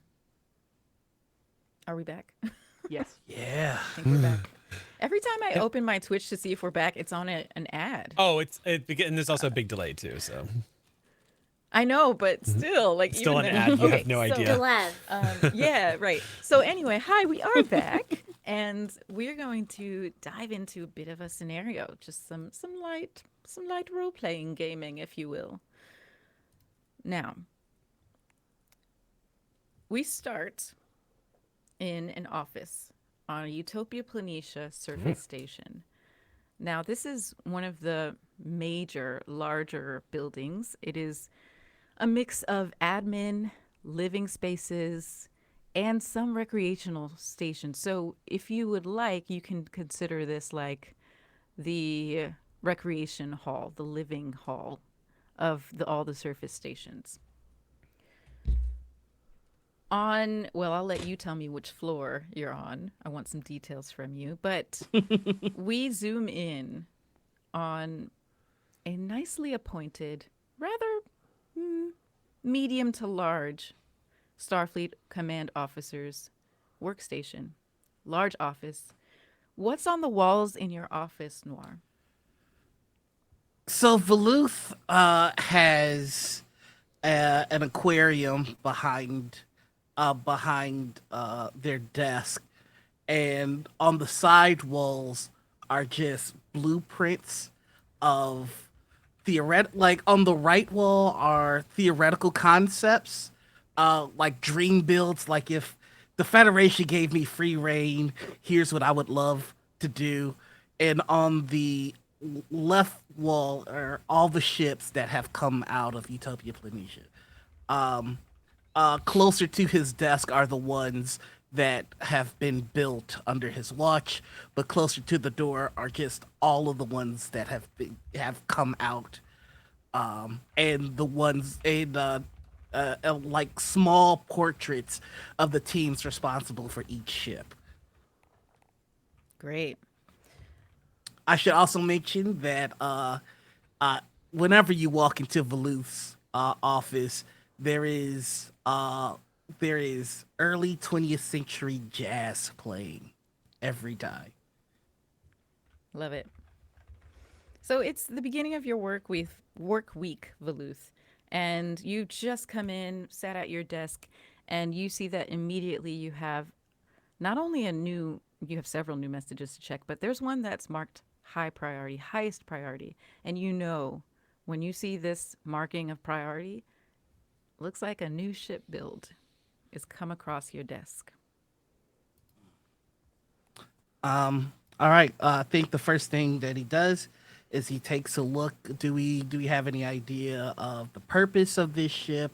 What class it is? Number of passengers it should be able to hold? Absolutely. Okay, so you open up this message, pull up a commission for a new ship build. So, to give you the stats on this, it is an updated Ross class ship. Now, one of the first things at the top of the commission profile you would see is when it deploys. So this one is set to deploy in 687 Earth days, which is 1 Martian year, about 2 Earth years. So it's not like a super long timeline, but it's also not the quickest. It's kind of medium for what the station has done in the past.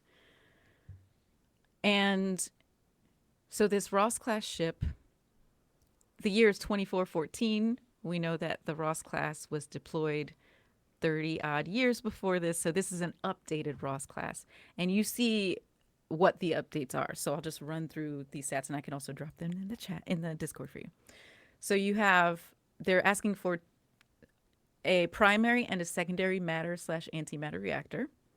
The secondary is, as the prototypical Ross ship, it's located in the saucer section. So there's a ring of warp coils that line the outer rim of the saucer, providing the saucer section with the ability to achieve and sustain warp speeds on its own. This is a classic, beautiful prototype of a Ross ship.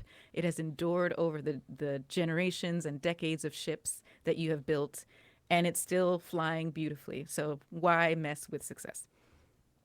The secondary warp core will also power some pretty robust computing components, such as bioneural gel packs and an optical data network, which is also robust for sending and receiving lots of data, and multiple Exio holographic cores.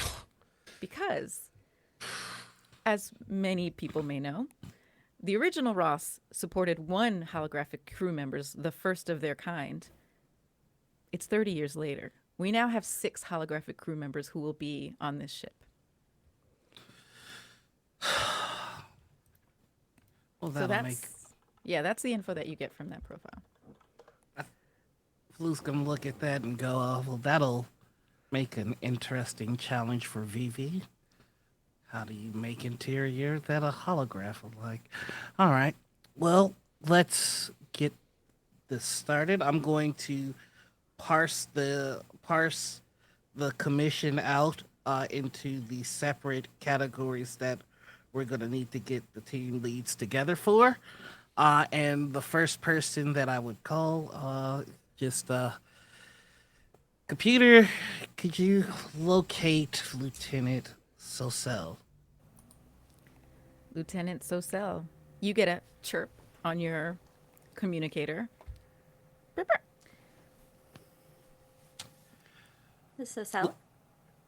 Lieutenant, we've got a new commission, Ross class, some modifications, interesting ones, no doubt, that I think that you'll enjoy digging your heels into. Would you meet me in my office so we could discuss getting this started? Was that the... That wasn't the one with the 2 warp cores, was it? The Ross? Well, there are some interesting accommodations they would like for this particular Ross. I think it'd be best if you just came and had a look at the files. On my way. You have your orders, and I just get in communication. Okay. Would you like to call the other departments as well to do a all hands meeting or all departments? Yeah, I think the next he's gonna call everybody, but next up is gonna be our Rylem.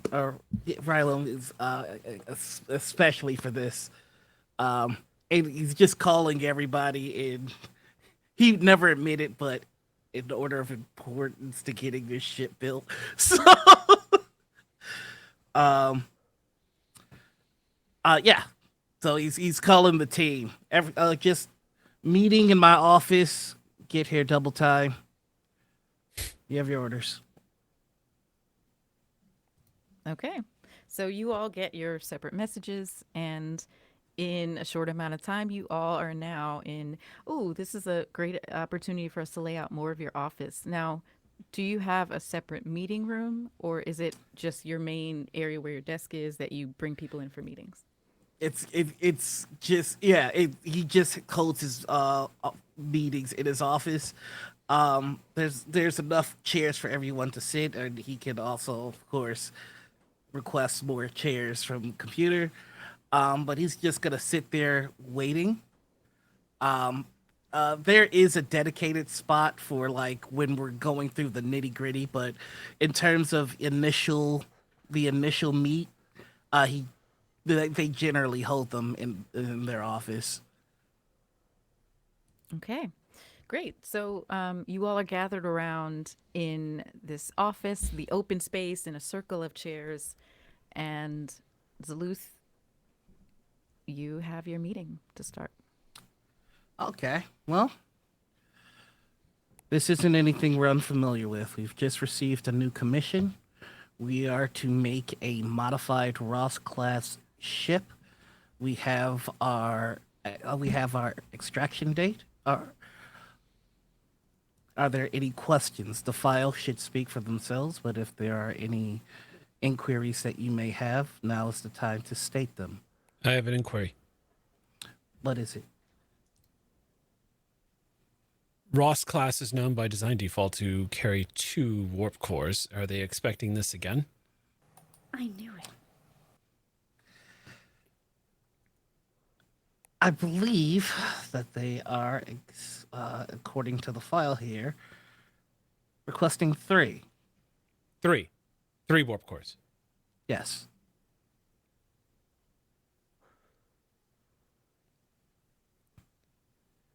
Is this beyond your capacity?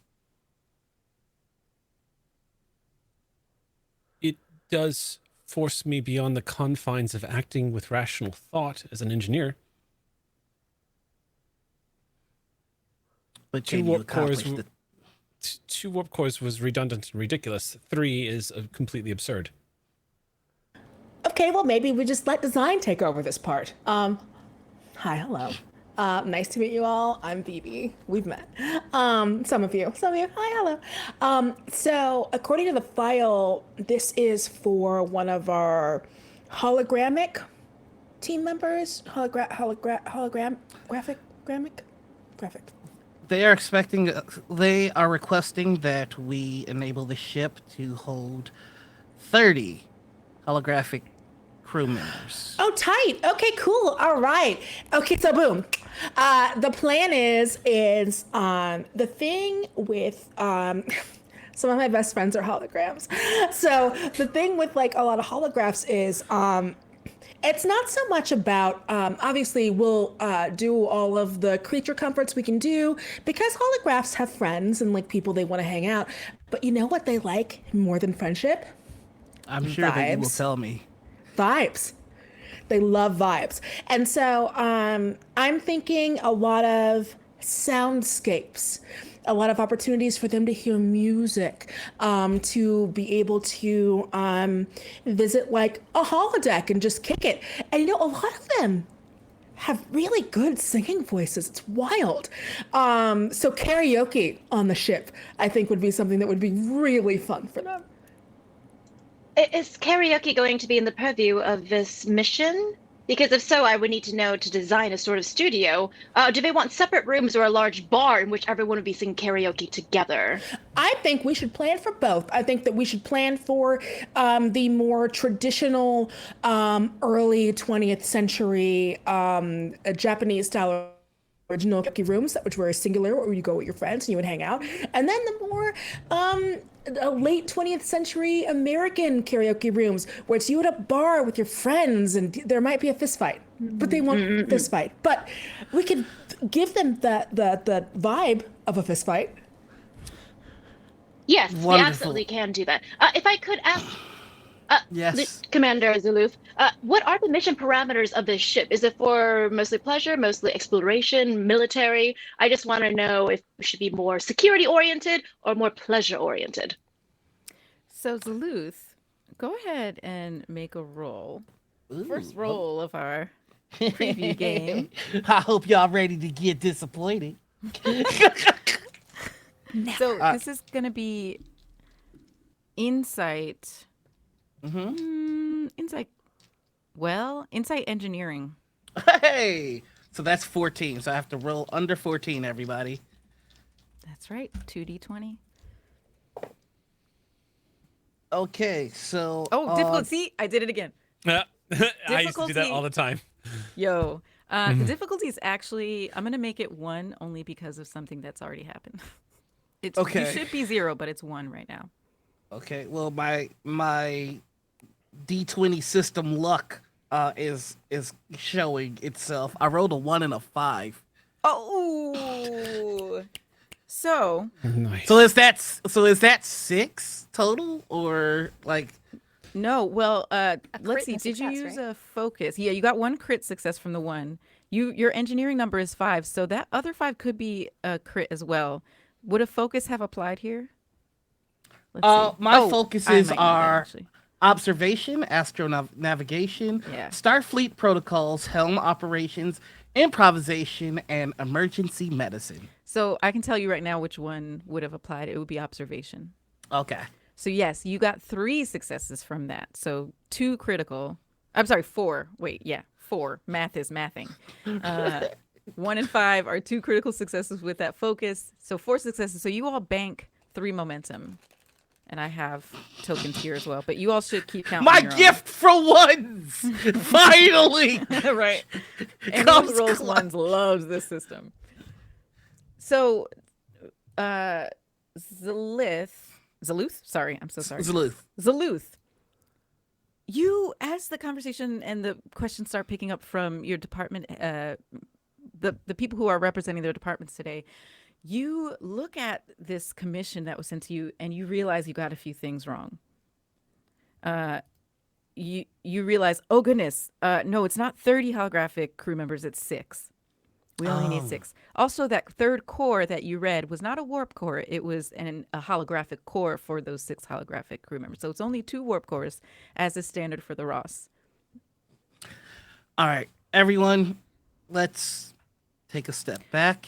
We will have time to discuss the finer points of the variations of karaoke at another time. I have significant concerns. You should. I read.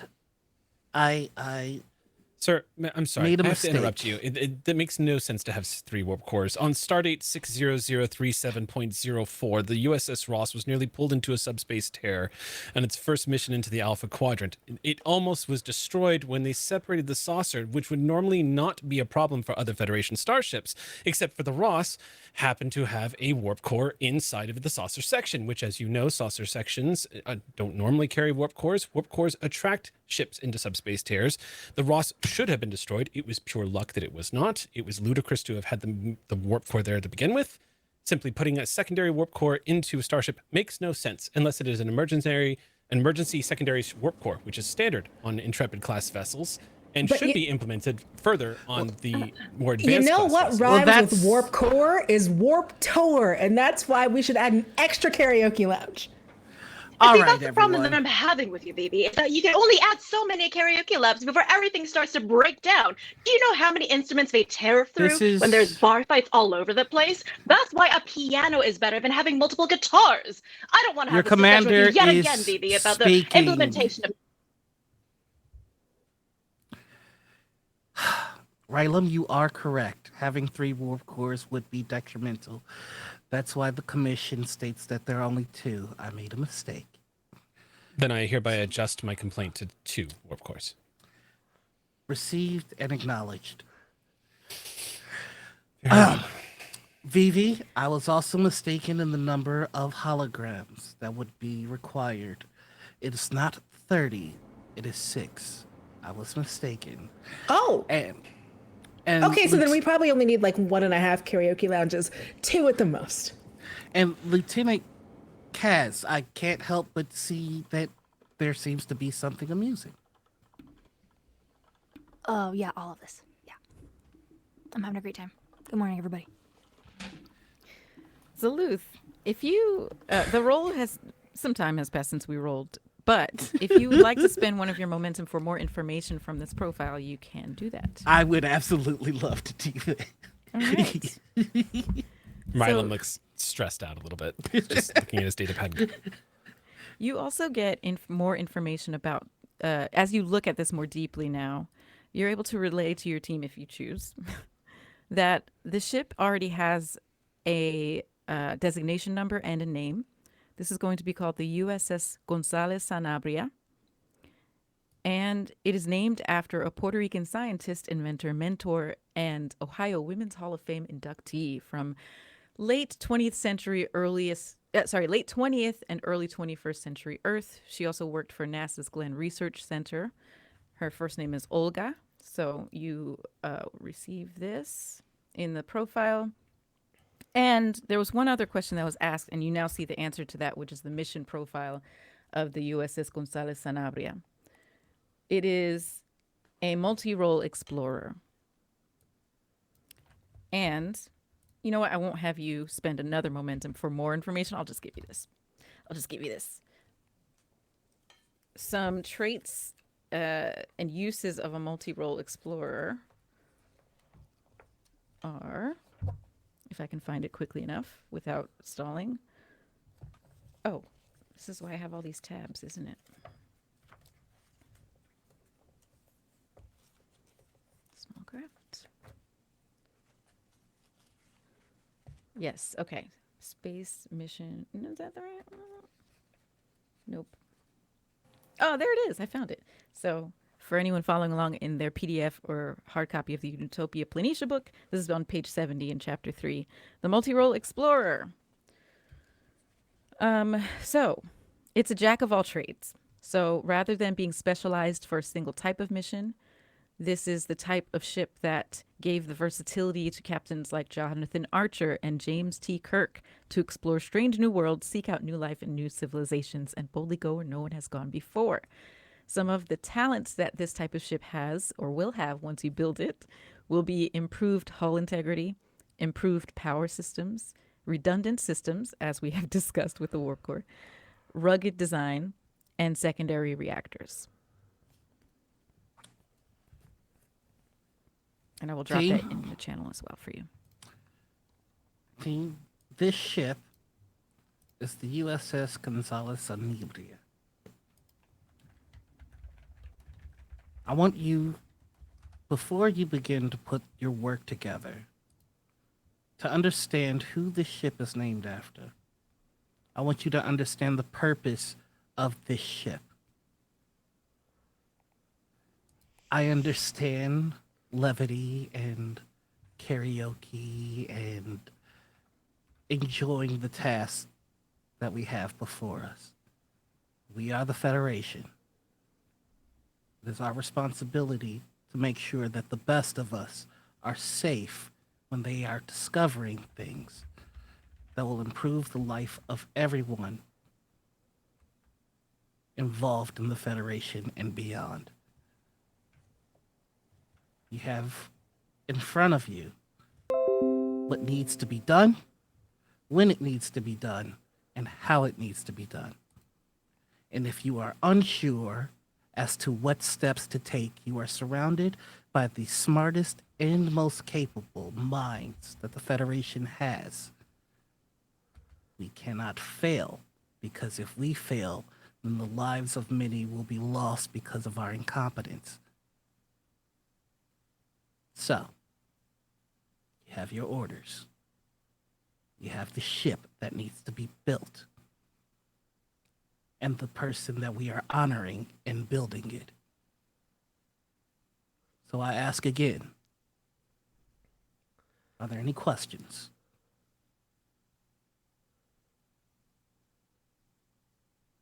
Good. I'm sorry, what's my I bleach have like budget? so 'Cause, many yeah. different questions about everything.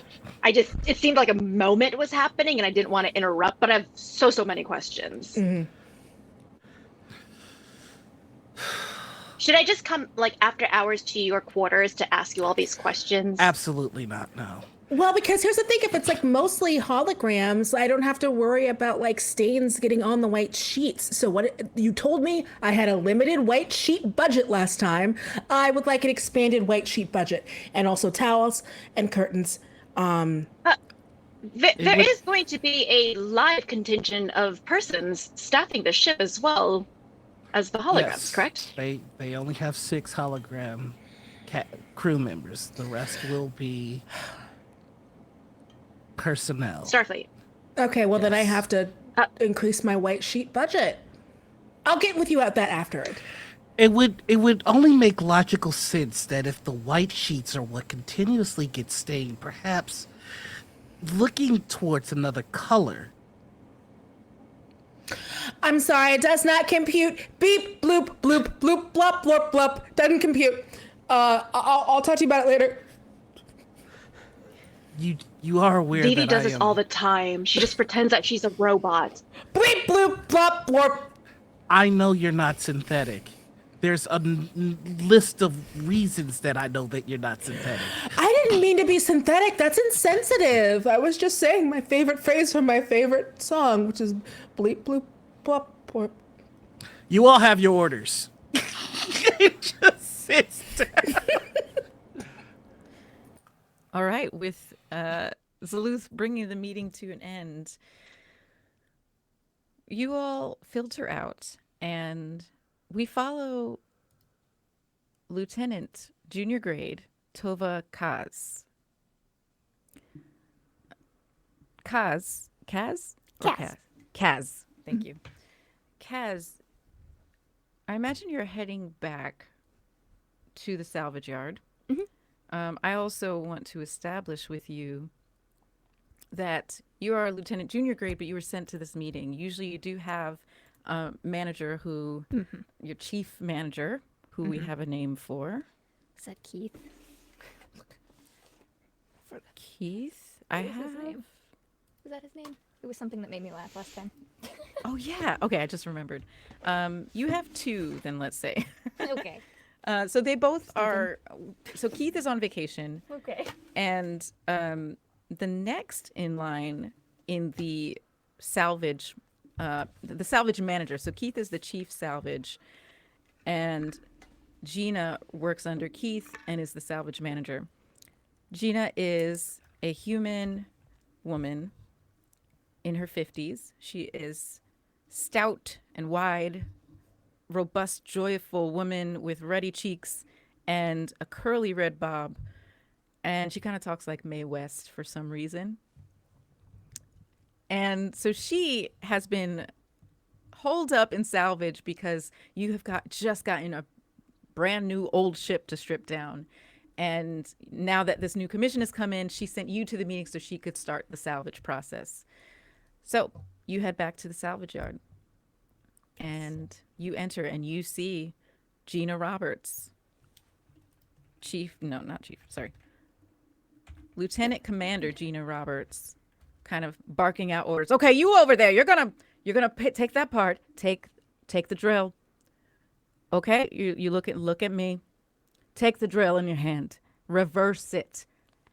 Undo the bolt. There you go. Oh my goodness. Good job. I'm so proud of yous. Okay, hey. It's going well, I see. Oh, it's going great. Yes. We also have some new employees here, some new cadets and ensigns. The cadets are especially talented at things like reversing a drill without instruction. How was the meeting? Real good at I had them downloaded onto a pad because I'm bad at taking notes. Great, yeah. New ship, 2 warp cores, and then 3 warp 2 cores, and now warp 2 warp cores Ross again. class, huh? Yeah, Ross class. It's gonna be All right. really cool. We haven't built one of those in a long time. Funny enough, this one that we're stripping down is also a Ross class, but it's one of the originals. So, yeah. Cool. All right. Where do you want let's me? get to work then. Do you want to go up to the rig? And so they're bringing down pieces of the ship to strip down, but I still need someone up there on site. I haven't gotten up to the rig yet. Yep. You want to come with? We can Yep. just go up, get suited up. All right, let's go. Let's do it. All right. So you all take a shuttlecraft. We're skipping through time a little bit so that we can try to see more of this. You all get suited up, get in a shuttlecraft, and head up to the anti-grav rig, one of the orbital facilities. And sure enough, you see this Ross-class ship. And it is not one we have seen before. I will just say that, just to kind of assuage any feelings that were bubbling up. Stop people from mourning in chat. Oh my God, no. We are not doing that. Stop. Do not poor press Sam. F. Don't press F. For some reason, Sam starts crying. I'm not that cruel. See, I was just like, steal pieces of this ship as a memento. Do it now. Steal. Yeah, this is actually, I created a totally different one from any Ross class ship in canon because, so many. no, I'm not going to. God, brutal. So this one, it actually, yeah, I'll just give you this info. I don't think there's a role needed for this. You would see as your shuttle's approaching the anti-grav rig and the actual orbital facility, you see the designation, which is NCC. Sorry, looking for it in my notes. Where'd you go, babe? Where'd you go? Oh, NCC 79800. Nope, sorry, that's an old one. My bad. NCC. This is when you think you have the notes in the right place and they're not, and you have to make something up. This is what happens when It's you build nice an being on the other entire side of thing this for us. once. Eric, I'm so happy for you. Like, I'm not even Yeah. being sarcastic. I'm very happy that you get to play. Yeah, Because thank you. This game is so much I mean, it's fun to run to, but it's so much fun to get to just like sit back and play it. Mhm. So I'm happy for you. Thank you. I'm very happy. So looking at my here again, tabs are Game Master's friend. Okay, so the NCC 76734. I think that's a number that's not in use. It is the USS Bovell. I said 734. Yep. So you see this ship that is basically now missing. One side has been kind of paired off, and they're taking large chunks of it down into orbit. Down from orbit to the surface for your team to salvage one piece at a time. And as you take this shuttlecraft directly into this this space station, actually, you know what? Now I'm totally improvising because we haven't done this before. Thinking about the process of how do you spacewalk now? So I think maybe there would be a shuttle dock on the actual slip. We call it the construction slip. Yeah. There's a salve. That would make sense. Yeah, exactly. So you're gonna dock the shuttle on that slip. Yeah. And then you're gonna spacewalk over to and be tethered to the slip as well. So you and Lieutenant Commander Roberts spacewalk over to this ship that's just been like chopped open on the side, and you see Love the to see it. guts of it spilling out. And go ahead and do a roll of what you see. Insight engineering difficulty 2. I have a focus in starship construction. Oh yeah, that Okay. applies. Okay. So, okay, wait. You said insight what? Insight engineering. Insight engineering. You're just kind of getting a glance at it. 16 or under. It's a 13 and a 2. And I needed 16. So 2 successes. 2 successes. Wait, and then one's a crit because I used starship construction. So Yeah, 3 successes. Nice. So you bank 1 momentum. Ooh. How many momentum are you at? Just curious. Is it 4 now? Okay, great. That's what I have. All right. So, you just take a look as you're spacewalking over, just kind of gently floating over and pulling yourself along on the tether. You see that, number one, this ship is still in like fairly good condition. So it's a little surprising that it's being stripped down, but Yeah. it is an old ship. It's about 33 years old, which for a ship is old, not for a human. Don't go getting a complex on me. But you can already see as you approach that the hull is in pretty good condition, the exterior hull. You saw that actually on your shuttle approach. And now that you're facing the inside, getting to see some of the interior, you're seeing that the internal hull plating is also very nicely preserved. Seems like this ship didn't see very much combat or heavy action. It was probably more of an exploratory ship, just like the one you were building. Yeah, I want to turn to... Hey, Commander, do we know why this is getting stripped down? Because she's pretty. Yeah, so well, you giving me this this report now, I can see that new Ross class, old Ross class. I think they're just starting from scratch, making it, for this new crew that's coming in. It also needs to be a little bit bigger because it has a bigger crew complement and all of the new energy needs it's going to need. They just needed to kind of Oh, that start from extra scratch. core, They yeah. couldn't make this into what they needed it to be, so that's why. But the good thing is we're going to get to salvage a lot of stuff from this. Yeah, gonna- it'll right. it'll live again. It'll look a Yeah. little different, but that's okay. Yeah. We're going to put the Bovell into the Sanabria. Beautiful. Yeah, like Let's do it. a beautiful marriage of ships. Yes, Yes. I love that for them. You both kind of interlace your Yes, gloved yeah. fingers in your EV suits. I feel like Roberts and Kaz get along unexpectedly. Like Kaz is like so like goofy lighthearted about stuff, but for some reason like I feel like sometimes it's unexpectedly on Robert's wavelength. Like this weird yes. Yes. Okay. Is there anything else you'd like to do here on your spacewalk? No, I mean, I think she's just ready to get in the guts. All That's what she's right. good at. It's her favorite part. Okay. So we're going to time jump. And we're going to go. Actually, not time jump. Sorry. We're going to jump over to a different department. Space jump.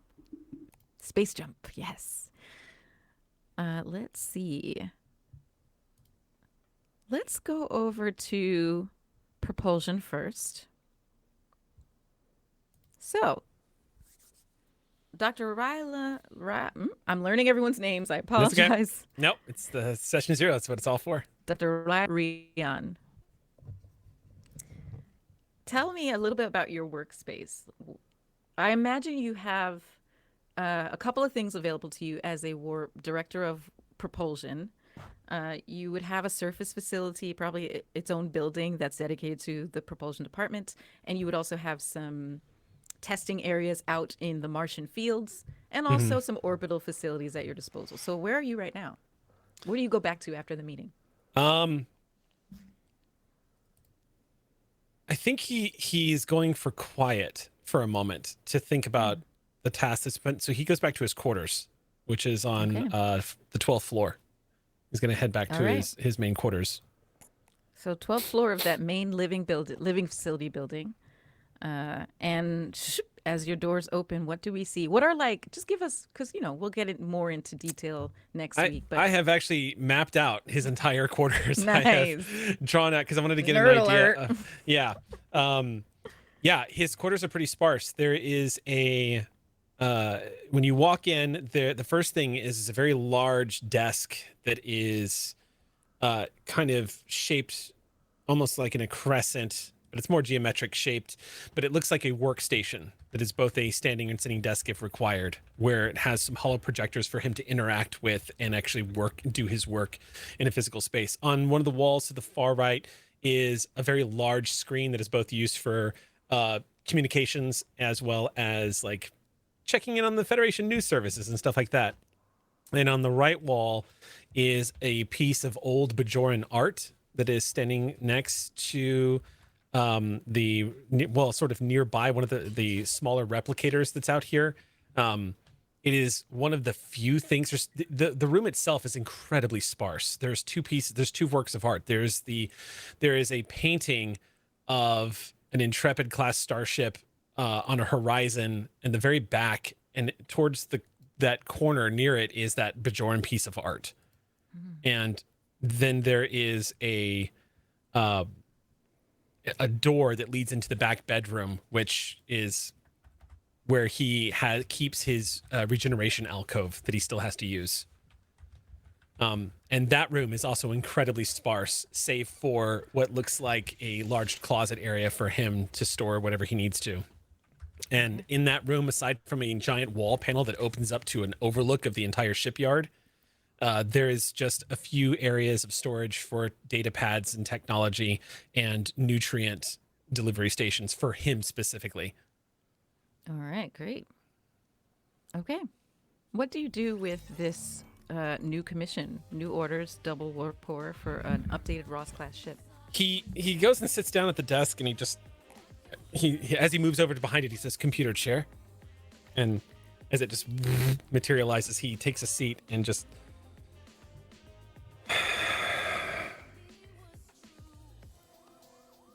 computer, bring me up the blueprints to the USS Ross. Zip. You see on your holographic display on your workstation 3D image of the blueprints of the USS Ross, the original, I presume you were asking for. Yeah. Okay. Now that I've seen the original, he looks at that for a moment.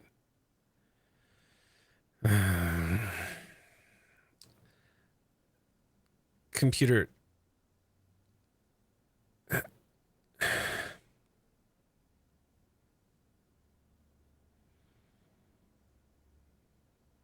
What was I saying? Computer, what was I saying? You asked me to show you the blueprints of the USS original Ross Ross class. class ship.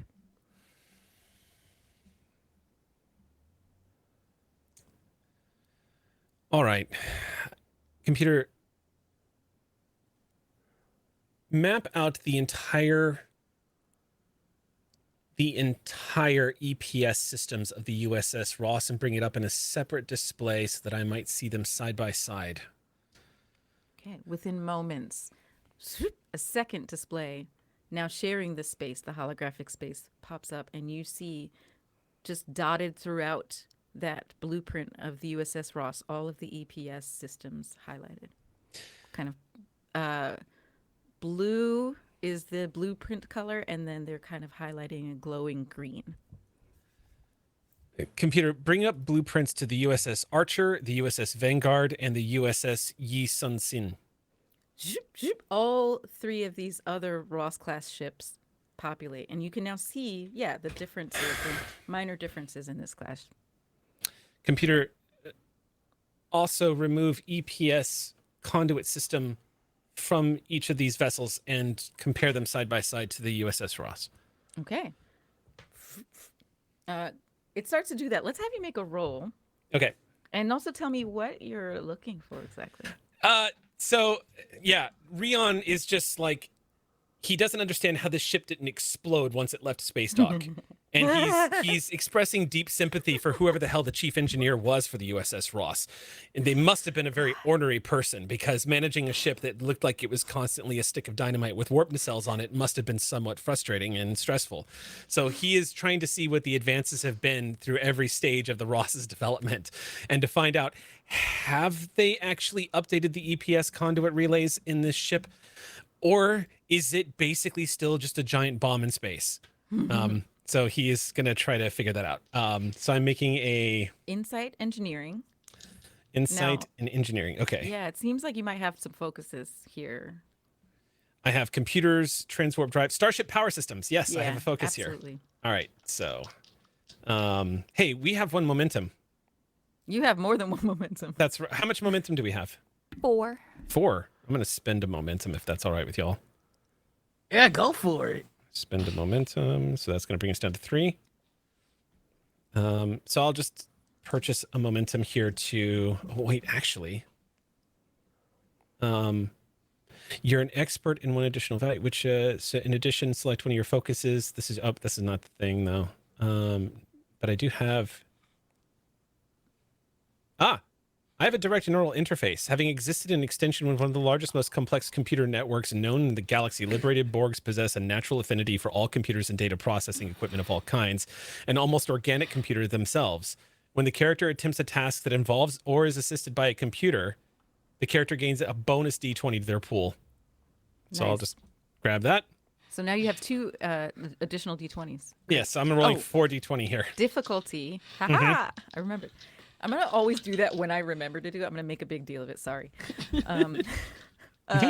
Difficulty for this will be 3. 3. And I'm rolling. I rolled. Oh my goodness. Is that a 1? It sure is. 1, 2, 3.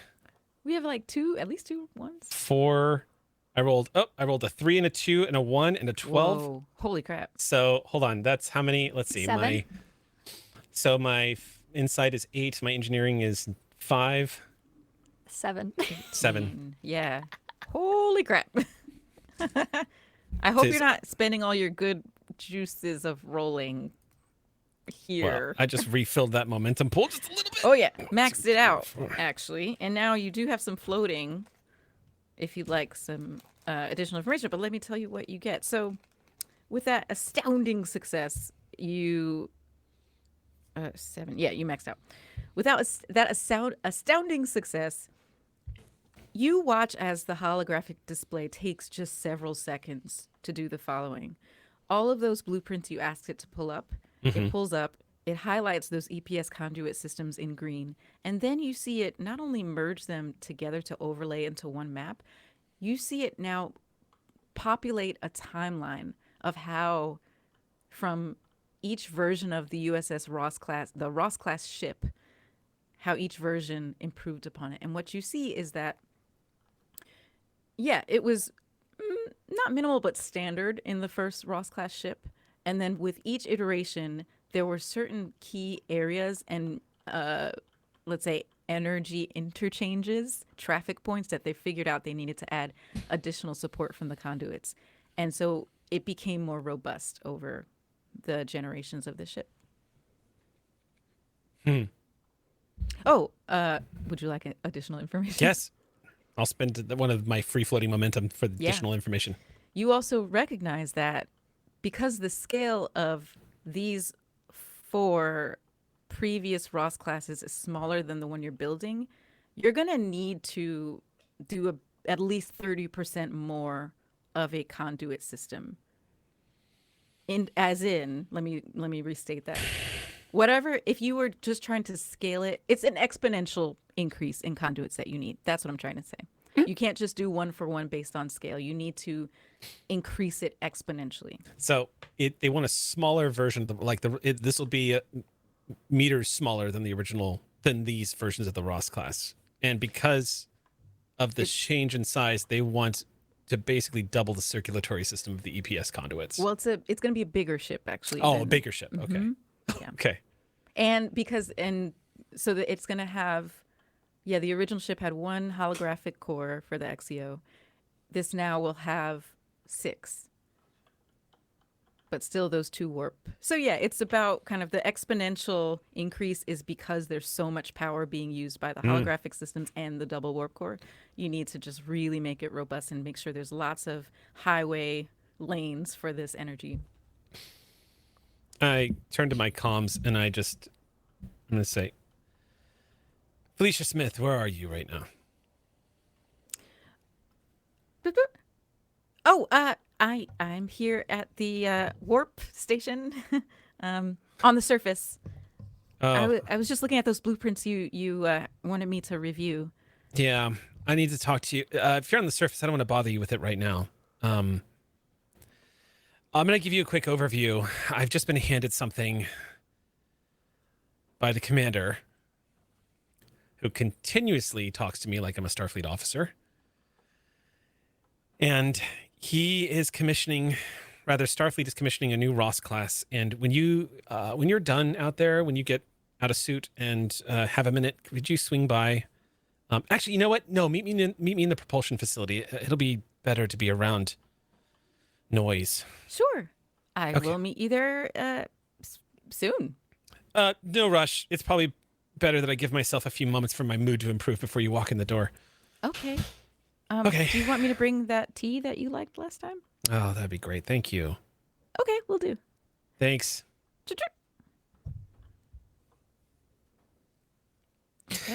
Computer, just real quick annotation. Personal log. Personal log. Supplemental. I found out exactly what the meeting was. It was another commissioned ship. Good news. They want us to build a Ross class. Great. Beautiful workhorse. Fantastic ship. They still want to use 2 warp cores. I need to speak to someone on the Federation Council and explain to them that the process of creating antimatter to power a warp ship is enough to power anything they want. It's antimatter. By the prophets, do they not understand that? It takes 1 warp core to power an entire starbase. They want 2. Again. Okay. So I'm going to give him 2. Computer in log. And as we end that log in Dr. Rylem Reon's quarters, we're going to space jump over to the designers. Now, I'd like for you all let's do a meeting with the 3 of you, because you all work pretty closely, especially probably in the beginning and the beginning of the design stage, and then also like the beginning of the build stage. You probably will work together. So this is the beginning of the design stage. We have Changlee, who's a lifestyle engineer. We have Veevee, Vesenia, who is the director of cabin design, and we have Lieutenant Soselle Tairo, who is the chief biomedical engineer working on various things we'll learn about, but in this capacity, medbay furnishings and tools. Let's see, where would you all meet? Whose facility would you all meet in? I mean, I think that mine would probably be both big and large and very comfy, and then also have like a side office thing. Okay. Snacks? Sorry. Are there snacks? Are there snacks? Dude, you know they snacks. Come on now. You know they snacks. I know, I just wanted to hear you say it. Great. Let's say that this is going to be another separate building from, within the Utopia Planitia complex of buildings. This is going to be like the design and research building. And so all of you have offices and workshops in this building, but you have now congregated in Veevee specifically because it's the plushest and there's the most room. And of course, you all have holo lab technologies in your own labs, and you're familiar with Veevee's because it's similar technology. So here you are in the cabin design lab, and you have this profile of this new ship. And you have some info about the crew complement, which I'm going to have to look up again because I forgot the number. So many. Oh my goodness. It's Actually, how could you have multiple thousands of people? Yeah. It's fine. Original Clear Skies people, how many people would be on a normal Ross-sized ship? Yeah, the crew complement was about 2,000. I mean, it was 2,700, capable as I of 3, if I remember correctly, wasn't it? 2,511, wasn't it? I think that's what the Ross had. But I think, yeah, it was quite a lot. It was a city in space. And Okay. unlike Galaxy class vessels, the Ross actually used a lot of its space. Whereas the Galaxy, I think, like, for example, Galaxy the Enterprise. Ghost Town. Yeah, I think it was like 25% of the space was used on the Enterprise. But Ross was pretty full. Okay. So big ship. So the complement of this new ship is about 600 more, so 3,100 crew. And that does include the 6 holographic crew members as well. So 3,105 is the crew complement. You know that the mission it's a multi-role explorer, so jack of all trades. And some additional info is that this is going to be potentially deployed in the Beta Quadrant in places that are heavily populated. So it will be doing a lot of contact, not necessarily first contact, but contact with species that are both in the Federation and not quite yet in the Federation. I have it. Potentially doing some recruitment. What was that? The crew complement, civilian crew and passengers totaled up to 1,900 with 600 Starfleet officers and enlisted. But it was 600 on top of the 1,900? Yeah, so 1,900 Okay, so and then 25, 6. yeah. Yeah. So it was capable, but I mean, just like those size vessels, it was capable of holding up to close to like 2,500 people if necessary. Yeah. I have a question. Are there also like families on here, or is this just going to be like staffing? Yeah, so you would see from the profile that yes, this will include families of the crew members specifically. And do we know at this point who would be drafted for this ship, or is that to be determined later? Or do we know the officers or anything? Yes, actually you do know, you have that information in the profile, particularly the holographic crew members. Are they officers? Yes. Okay, great. Are we just in the meeting now then? Yes. Yeah. So does anybody want anything? There's this great Earth drink. I backpacked on Earth for like years. I was like raised on Earth. There's this great Earth drink named kombucha. We've also got them like synthol, some other things, and obviously we've got a replicator, so you can get just like whatever you want. But I had some thoughts about the ship. Since it seems like it's super blow upable, maybe we can make that part of the theme where it's like, oh, you never know. Is it going to blow up? Is it not going to go blow up? Art. Oh. I don't think that's a great, fantastic idea. I'm so sorry, baby. Am I stepping on your coattails? Are you No, feeling please hurt? look. This is a blue skies meeting. I was just trying to think of like ways that we could make the danger of everything exploding and maybe destroying an entire star system fun. Oh, I mean, when you're in space, you could die at any moment, at any point in time. That's true. I think everybody knows that when you go out there, that mortality, death, the other side of existence is just right between you and the other side of space. So I would say, can we do what I would love to do, which is send out a survey to all the people who might be on there to see what sort of public space they might want to have, and we should do an in-depth interview with all of the officers. In-depth. They should come and stay with us for a while, maybe 2 to 3 weeks. Sure. I could find a lot of great places for officers to stay. Obviously, we have very, very comfy facilities here. Great places for people to hang out. I think that is a very smart and great idea to figure out what everyone who would want to be on the ship might like on the ship. But also, if we want to come back to the whole danger is our middle name thing, I do have some slides, but we'll talk about that later. What if, and I just want to advance a pitch here, we made it harder to blow up? Oh, I don't know how to do that. I have a suggestion. You could take a warp core out. You could just leave in one. To start. Rylem, did you walk in on this meeting? Yes.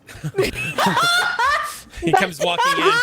I'm gonna set down. He sets down just a data pad and he says, "I don't mean to interrupt. I'm just showing you the task at hand is going to have a lot to do with EPS conduits. So keep that in mind when you're designing replicators and." Well, it's just do you have a moment, actually? Could you... I had a thought on the blowing up. Blowing up? Oh. Oh, yeah, how the ship that we're designing is going to blow up and kill us all. We're trying to workshop some ideas to make it fun. I'll walk with you. And I'll join. Okay. Sounds good. So does that mean... So Rylem... So you and I are leaving then, and leaving them. Well, you were doing a flyby now. Yeah. Basically, just dropping off data pads to see if that could help. So when you're designing things, the replicators don't destroy people. Is my first thing, because a plasma fire to the face is not what you want when you're ordering soup from a replicator.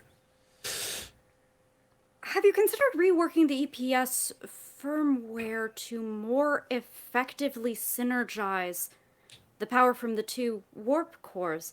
It's just... There's 2 of the... It's like a symbiosis, right? Yes. Pretty much. You need to basically boost the phased thermal polarizing grid if you're going to have any chance of having that kind of power coursing through a ship without it destroying the ship.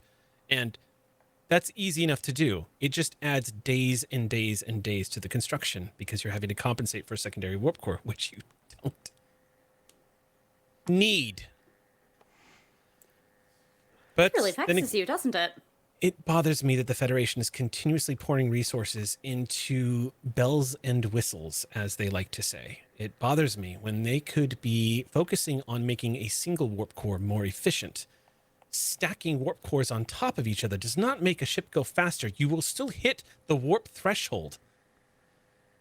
But the Ross is built for a very specific purpose. And in truth, I have to say that I think our compatriots that I just stormed in on their meeting are probably much more efficient at improving the Ross from what it already was designed to be, a diplomatic vessel. It was designed to be a vessel that was supposed to reach out and make friends. Those 2 are ideal for designing this kind of vessel if they want to add some ingenuity to propulsion. Give me a Vesta class. Give me something that's... It vexes me, yes. I'm sorry. It's really frustrating. It's just a lot of work going into something that could be better. What's the best version of it that it could be?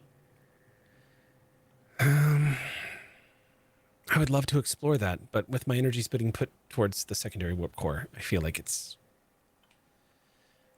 I just feel like our talents are being wasted here, except theirs. Again, they're actually going to do great because it turns out the Ross class has an entire deck dedicated to lifestyle, which is actually quite intriguing. And I would love to see what those two would do to an entire promenade deck on a saucer section. But Look, I'm on medical furnishings on this ship, but I think even if it vexes you, there has to be a way to make this the better version of 2 warp cores. If you took one out, it isn't a Ross class anymore. So I have to get back in there because I have to design the best medical bed. But if you're around later, I really think there are some biological models that could be applied to power computation that might make it worth having too. it's always good having two. It's just two fully operational running at the same. Sorry. I'll see you Yes. soon. I'll see you soon. Please apologize to Koi and V for me. Outside, you can kind of hear me yell, "Oh my God, what if everybody who worked on the staff was a twin?" The logistics of how that would work out doesn't make sense at all, Veevee. No, but it's aesthetic. There's 2 warp cores. Everyone who works here's a twin. I'm putting it on the wall, and maybe like starts recording it on her like space iPad. Oh, Ty! Oh, you're back again. Oh, wonderful to see you here. We're just going over some ideas. I had a great idea about twins. Let me sit you down. All right, crack up and listen to the whole. I also brought cheeses from Earth that I've had stashed in a freezer. I don't know if anyone would be interested in that. I would love an earth cheese. Also, so thinking about this whole, again, we don't want to die. Obviously, we'll make sure that we get like, decorations that are like fireproof and whatever. But also, I have an idea for playlists, which is all like, I'm obsessed with 20th century Earth stuff. So it's just all playlists of a bunch of like 21st century Earth songs. Like there's one that's like, "You dropped a bomb on me." And so we can just like play that in the bar. Sure. Blue sky thinking. Nothing is off limits. Blue skies. Look, Veevee, we have a whole extra workshop right now that's completely empty. Why don't you style this out and see how it's going to look? I have a few extra Starfleet cadets that I've been having run some simulations in the spa right now, so I can lend them to you to try and see how this would go over with them. Oh, that's perfect. Just, make sure that they know that like I'm like a bestie of Starfleet, but like I'm not part of Starfleet. So just make sure that because I don't want them saluting me and stuff, because sometimes they do that and it's like awkward. Okay, cool. Veevee, everyone knows. Everyone knows. Really? Because I thought I came off as such a good soldier.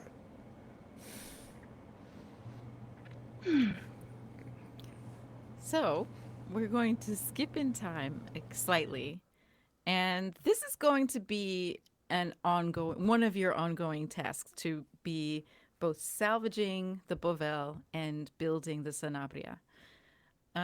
So yeah, we'll revisit this task again, but I just wanted to get an initial roll on the work track, because this is an extended task, another mechanic for long-term projects like this. And this is actually a pretty robust one, because I've never done one like this before, where it's like kind of everyone's round is just like there. So yeah, we're at the end of time, so we'll just everyone do your first roll on this. Okay. So this is also a great chance for us to now see, or like for you as players to be like, what's, in the jobs that I do, the main job that has to do with building a ship, what is going to be my like go-to role in building that ship? Or another way of thinking of it is like, what is the next logical step that your character needs to do to build this ship? And how would your role reflect that? Which discipline and attribute would you pull? So let's work together to figure out what you're gonna roll for your I first got- thing on building I ship. got an idea.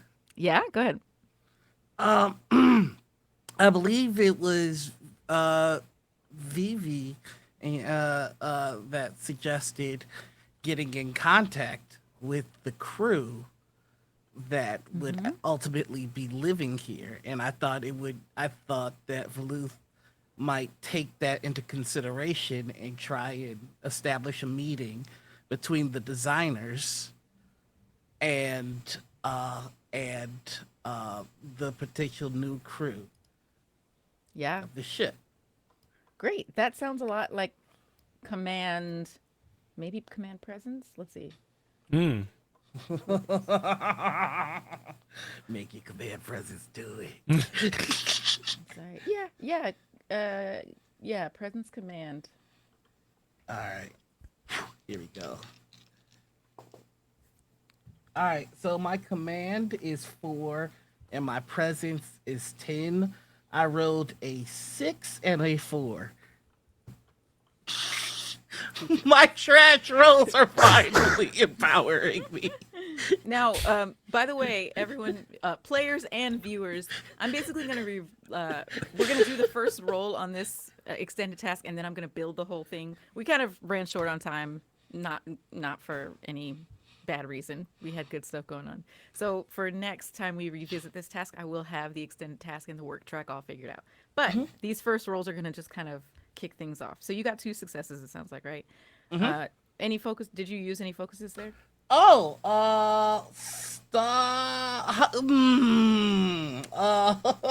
I You rolled listen. something under a 4.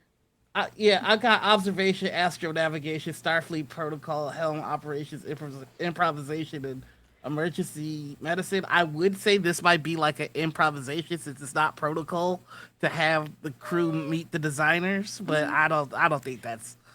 No, I actually Unless it was is gonna say protocol. Yeah. Oh, then- I actually through do proper think. channels of You would. I think the skill here you're using, or not skill, but the focus is knowing how to, go through the proper channels to get Okay. that meeting set up. So yeah, I think that's Starfleet protocol. So then 3 successes, because one of those was a crit, right? Or both. Hey. Wait, what? Sorry, what was your roll again? Oh boy. It was 3 successes. Goodness, and I lost. I believe it was a 6 and a 4. Yeah, so one of those was a crit. So yeah, 2 successes. I almost abbreviated successes as sucks. C-S-U-X. And I was like, It's Noir "Ugh." sucks. 3. 3 one is a sucks. crit, right? So it was 3. Correct. Yeah, 3 3 successes. successes. Yeah. All right. So next up, who's ready to do a roll on the work track? So I rolled a 6 and an 11. Okay. Well, let's figure out what.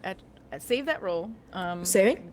We're trying to see what attribute and discipline you're going to roll with, and also what's the next logical step that your character needs to do. So, the meeting is being planned. What are you doing in the meantime while you're waiting to hear back of when that meeting's going to happen? What's the next cabin design task? Well, for my attributes, I would say in this case it would be my insight, which is a 10. For that, and then disciplines, medicine. No, she's not. Can I do values on this or talents? Yeah. So, depending on what talents you have, they might help boost your roll, give you reroll or an extra d20 or some other thing. And then the values, if you want an auto crit, you can spend a value to just Perfect. get an extra die that's already on a 1. Perfect. Okay, so I can use my talents though. So as an expert, I gain 1 additional value, which must reflect the importance of your work to you.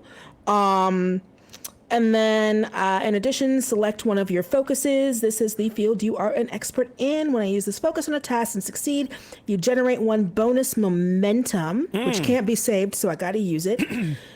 Use it to lose it. And so with my value, one of my values is vibes. So I'm gonna use the vibe value. How are you using the vibe value?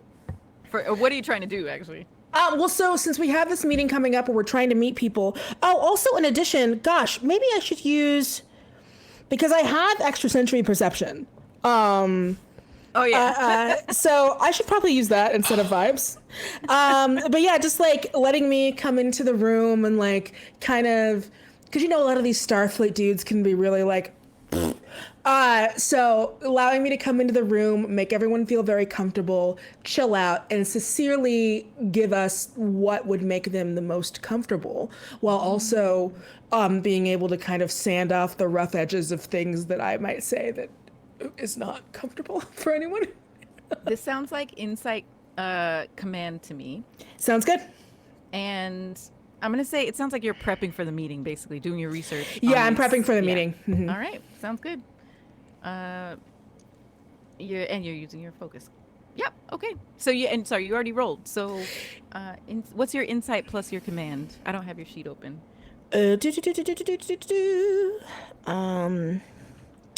My name, my insight is 10, and my command is 2. So 12 is your target, and you rolled Yeah. a 17. And what was your other roll? Oh, no, I rolled a 6, and then I rolled an 11. Oh, so They're they're separate. separate. So you Yeah, got separate. 2 successes because they're both under 12. Yeah. All right, great. So 2 successes go on that work track from Veevee. All right, who's next? But I can follow that. Oh, sorry. No, go ahead. Do it. I was stepping Well, up because no one else was saying anything. Go. No, we're just like in the same field of like engineering and like the personnel thing. So I think what I'd like to do is sort of do research on all the personnel that would be coming on board, looking through all of our files, sending out surveys to them. A lot of like research-based, like computery stuff. And I also have a talent, well-informed, contacts everywhere. I can ask questions. And I think I can ask one. No, I added one to threat to ask the game master 2 questions. Maybe I won't do that. Not that it super matters. Why not? As this ship blows up on us. Also, one of my focuses is personnel research. So I kind of want to just like send out samples of what people might be interested in together. So I have different questions on this survey that include like, what kind of religion do you like to practice, and what kind of places would you want to gather in? What do you like to do for fun? What kind of bedroom aesthetic would you like? So there's a ton of different questions on there, and I'm just Amazing. basically building like a massive spreadsheet. And in my lab, it's going to be like a massive board that I keep up at all times, just kind of like, and it's kind of moving as people enter information, and you can see data like flowing into different spaces. So I'm just accumulating as much data as I can on what's going to be, who's going to be coming in. So that seems very clearly to me like a reason science role, data gathering. Yep, great. That's reason is 10 and science is 5 for me. Cool. So that's 15. Let me roll. I got an 8 and 14. Okay, So- so you get 2 Yup! successes. Yes. Yeah. All right. So worried. All right, so data gathering from Changlee is underway, and we have 2 more. Wait, I can't count. 3 more. Who's next? Sam? Ty? I have damn it, Eliza. I have an idea. Okay. I would like to do much like what Rylem did with the EPS conduits, but overlay them with the neural interconnection patterns of a Trill symbiont and host, and work on redesigning an EPS conduit pattern between the 2 warp cores based on interconnections between 2 neurally distinct beings in order to improve the efficiency. I was going to say reason science, but I think you could make a case for reason medicine.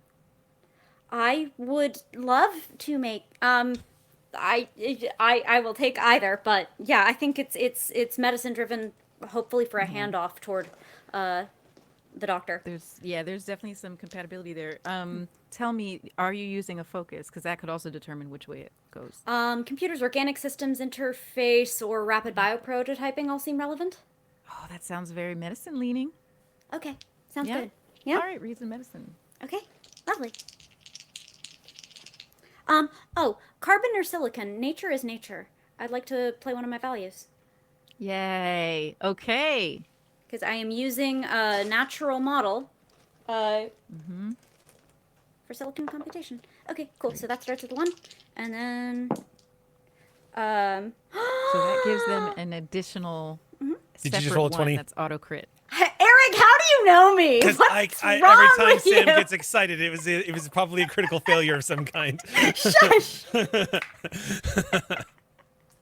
That was a complication, you said? I have 4 successes and a complication, yes. Wow. Okay. 4 successes. Yeah, and I didn't grab any momentum, so yes, good, yes. Beautiful. I will keep Complications, that that's in good. mind for when I build the work track. I think complications do something, but I might also just spend it now. That's very fair. Also, you did burn a determination, so you could re-roll, right? But I Or did burnt you- it for the Oh, for the you natural burnt crit. it for the Auto bonus. crit. Okay, never Yeah, mind. the value. Yeah. I wanted to set it up. Okay. 4 Ooh, successes. that's so Ross, though. That's Tie. perfect. All right. I'm really trying hard to do. Okay. Reon or Kaz. Why is it so hard for me? Kaz. It's a lot of fake names. You're doing great.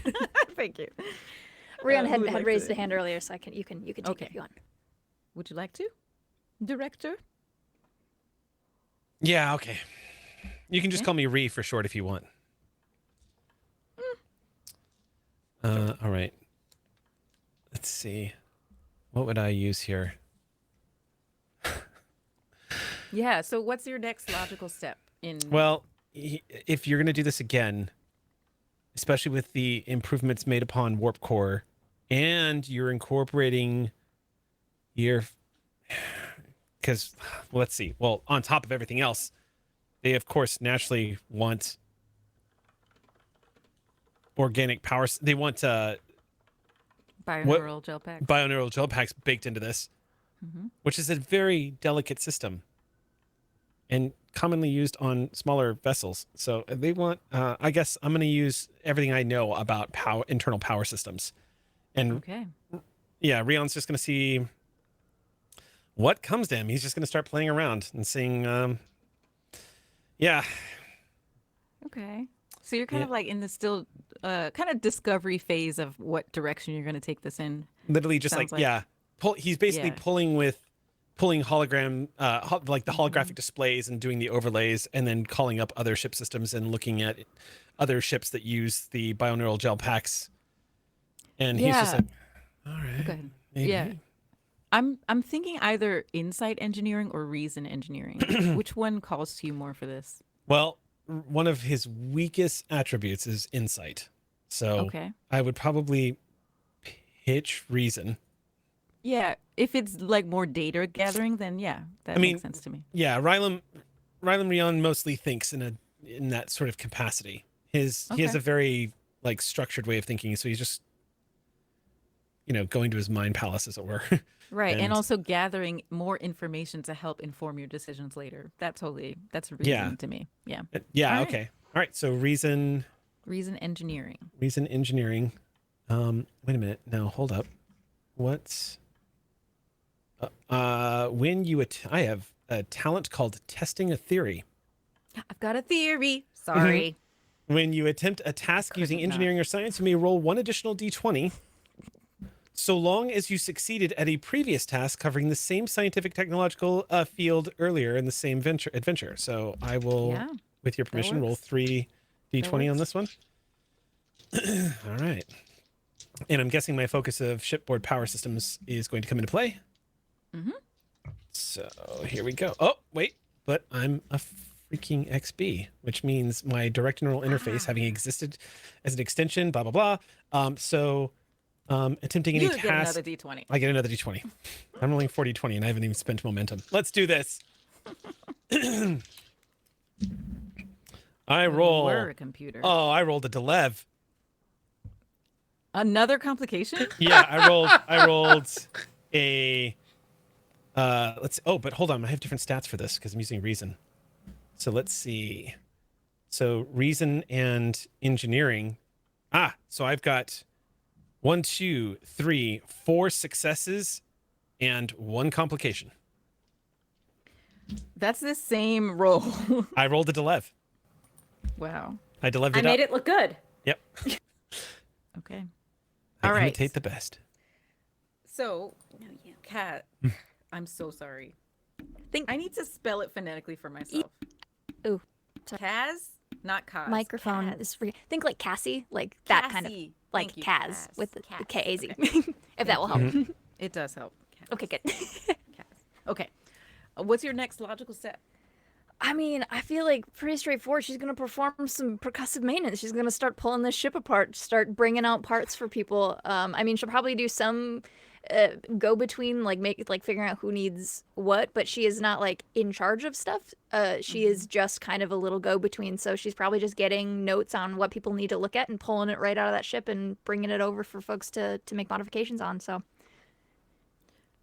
Okay, go ahead and do your roll, and then well, yeah. So this boop boop boop. I would say salvage. If you're like manually pulling things off the ship in spacewalk, I would say control engineering. control engineering. Yeah. Excellent. Wow, I did not realize how big I juiced that. That's 17. This is a session 0, remember? Mhm. So That's big. That's real big. And then starship construction as a focus. great.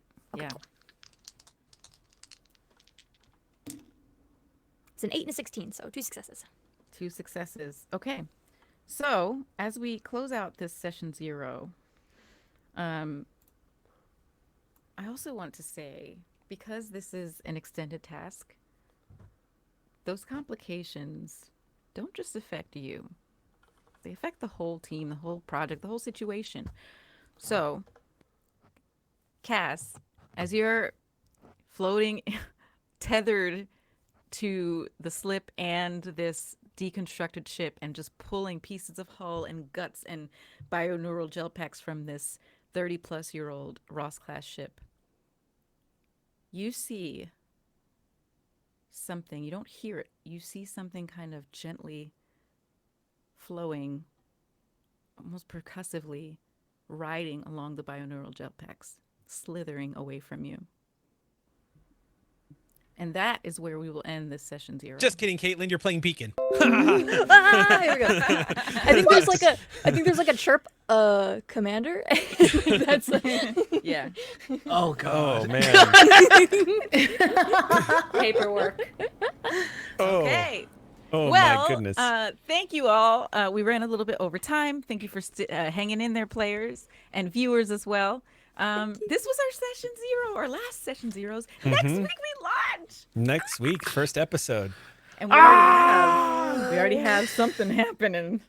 This A was little bit great of because this is mystery. the first time, for audience knowledge, this is the first time I've ever role played this character. Like, it didn't have the voice down just yet. Like, I think a lot of us were still trying to. Would you agree? Yeah. Yeah, This is we good. did some improv exercises just to like try stuff out. Mhm. But yeah, this is the first time. This is fun. Yeah. I can't wait. Yeah. Amazing. Well, with that, I want to thank you all for watching. I want to thank my players for playing, and I want to thank Mike Fatum for being our tech guru. I want to thank Thomas Maroney for designing our logo, our beautiful, beautiful logo for this show. And I love the I Ross. want to thank and the Ross. Oh my goodness! Of I course. love the two pork course. I love the Ross. Hottest ship I of all wanna- time. I want to thank Nikki Dawes, who did our character art. Yes. I want to thank Caitlin Bruder, who took both the logo and the character art and made a beautiful graphic with them both. And I want to thank Anita, who's working on some more graphics for us.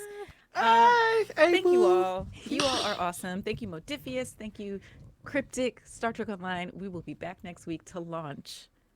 And I want to close this out with what I've decided is my catchphrase as the proverbial admiral of Utopia Planitia. Let's build. Oh, that's so good.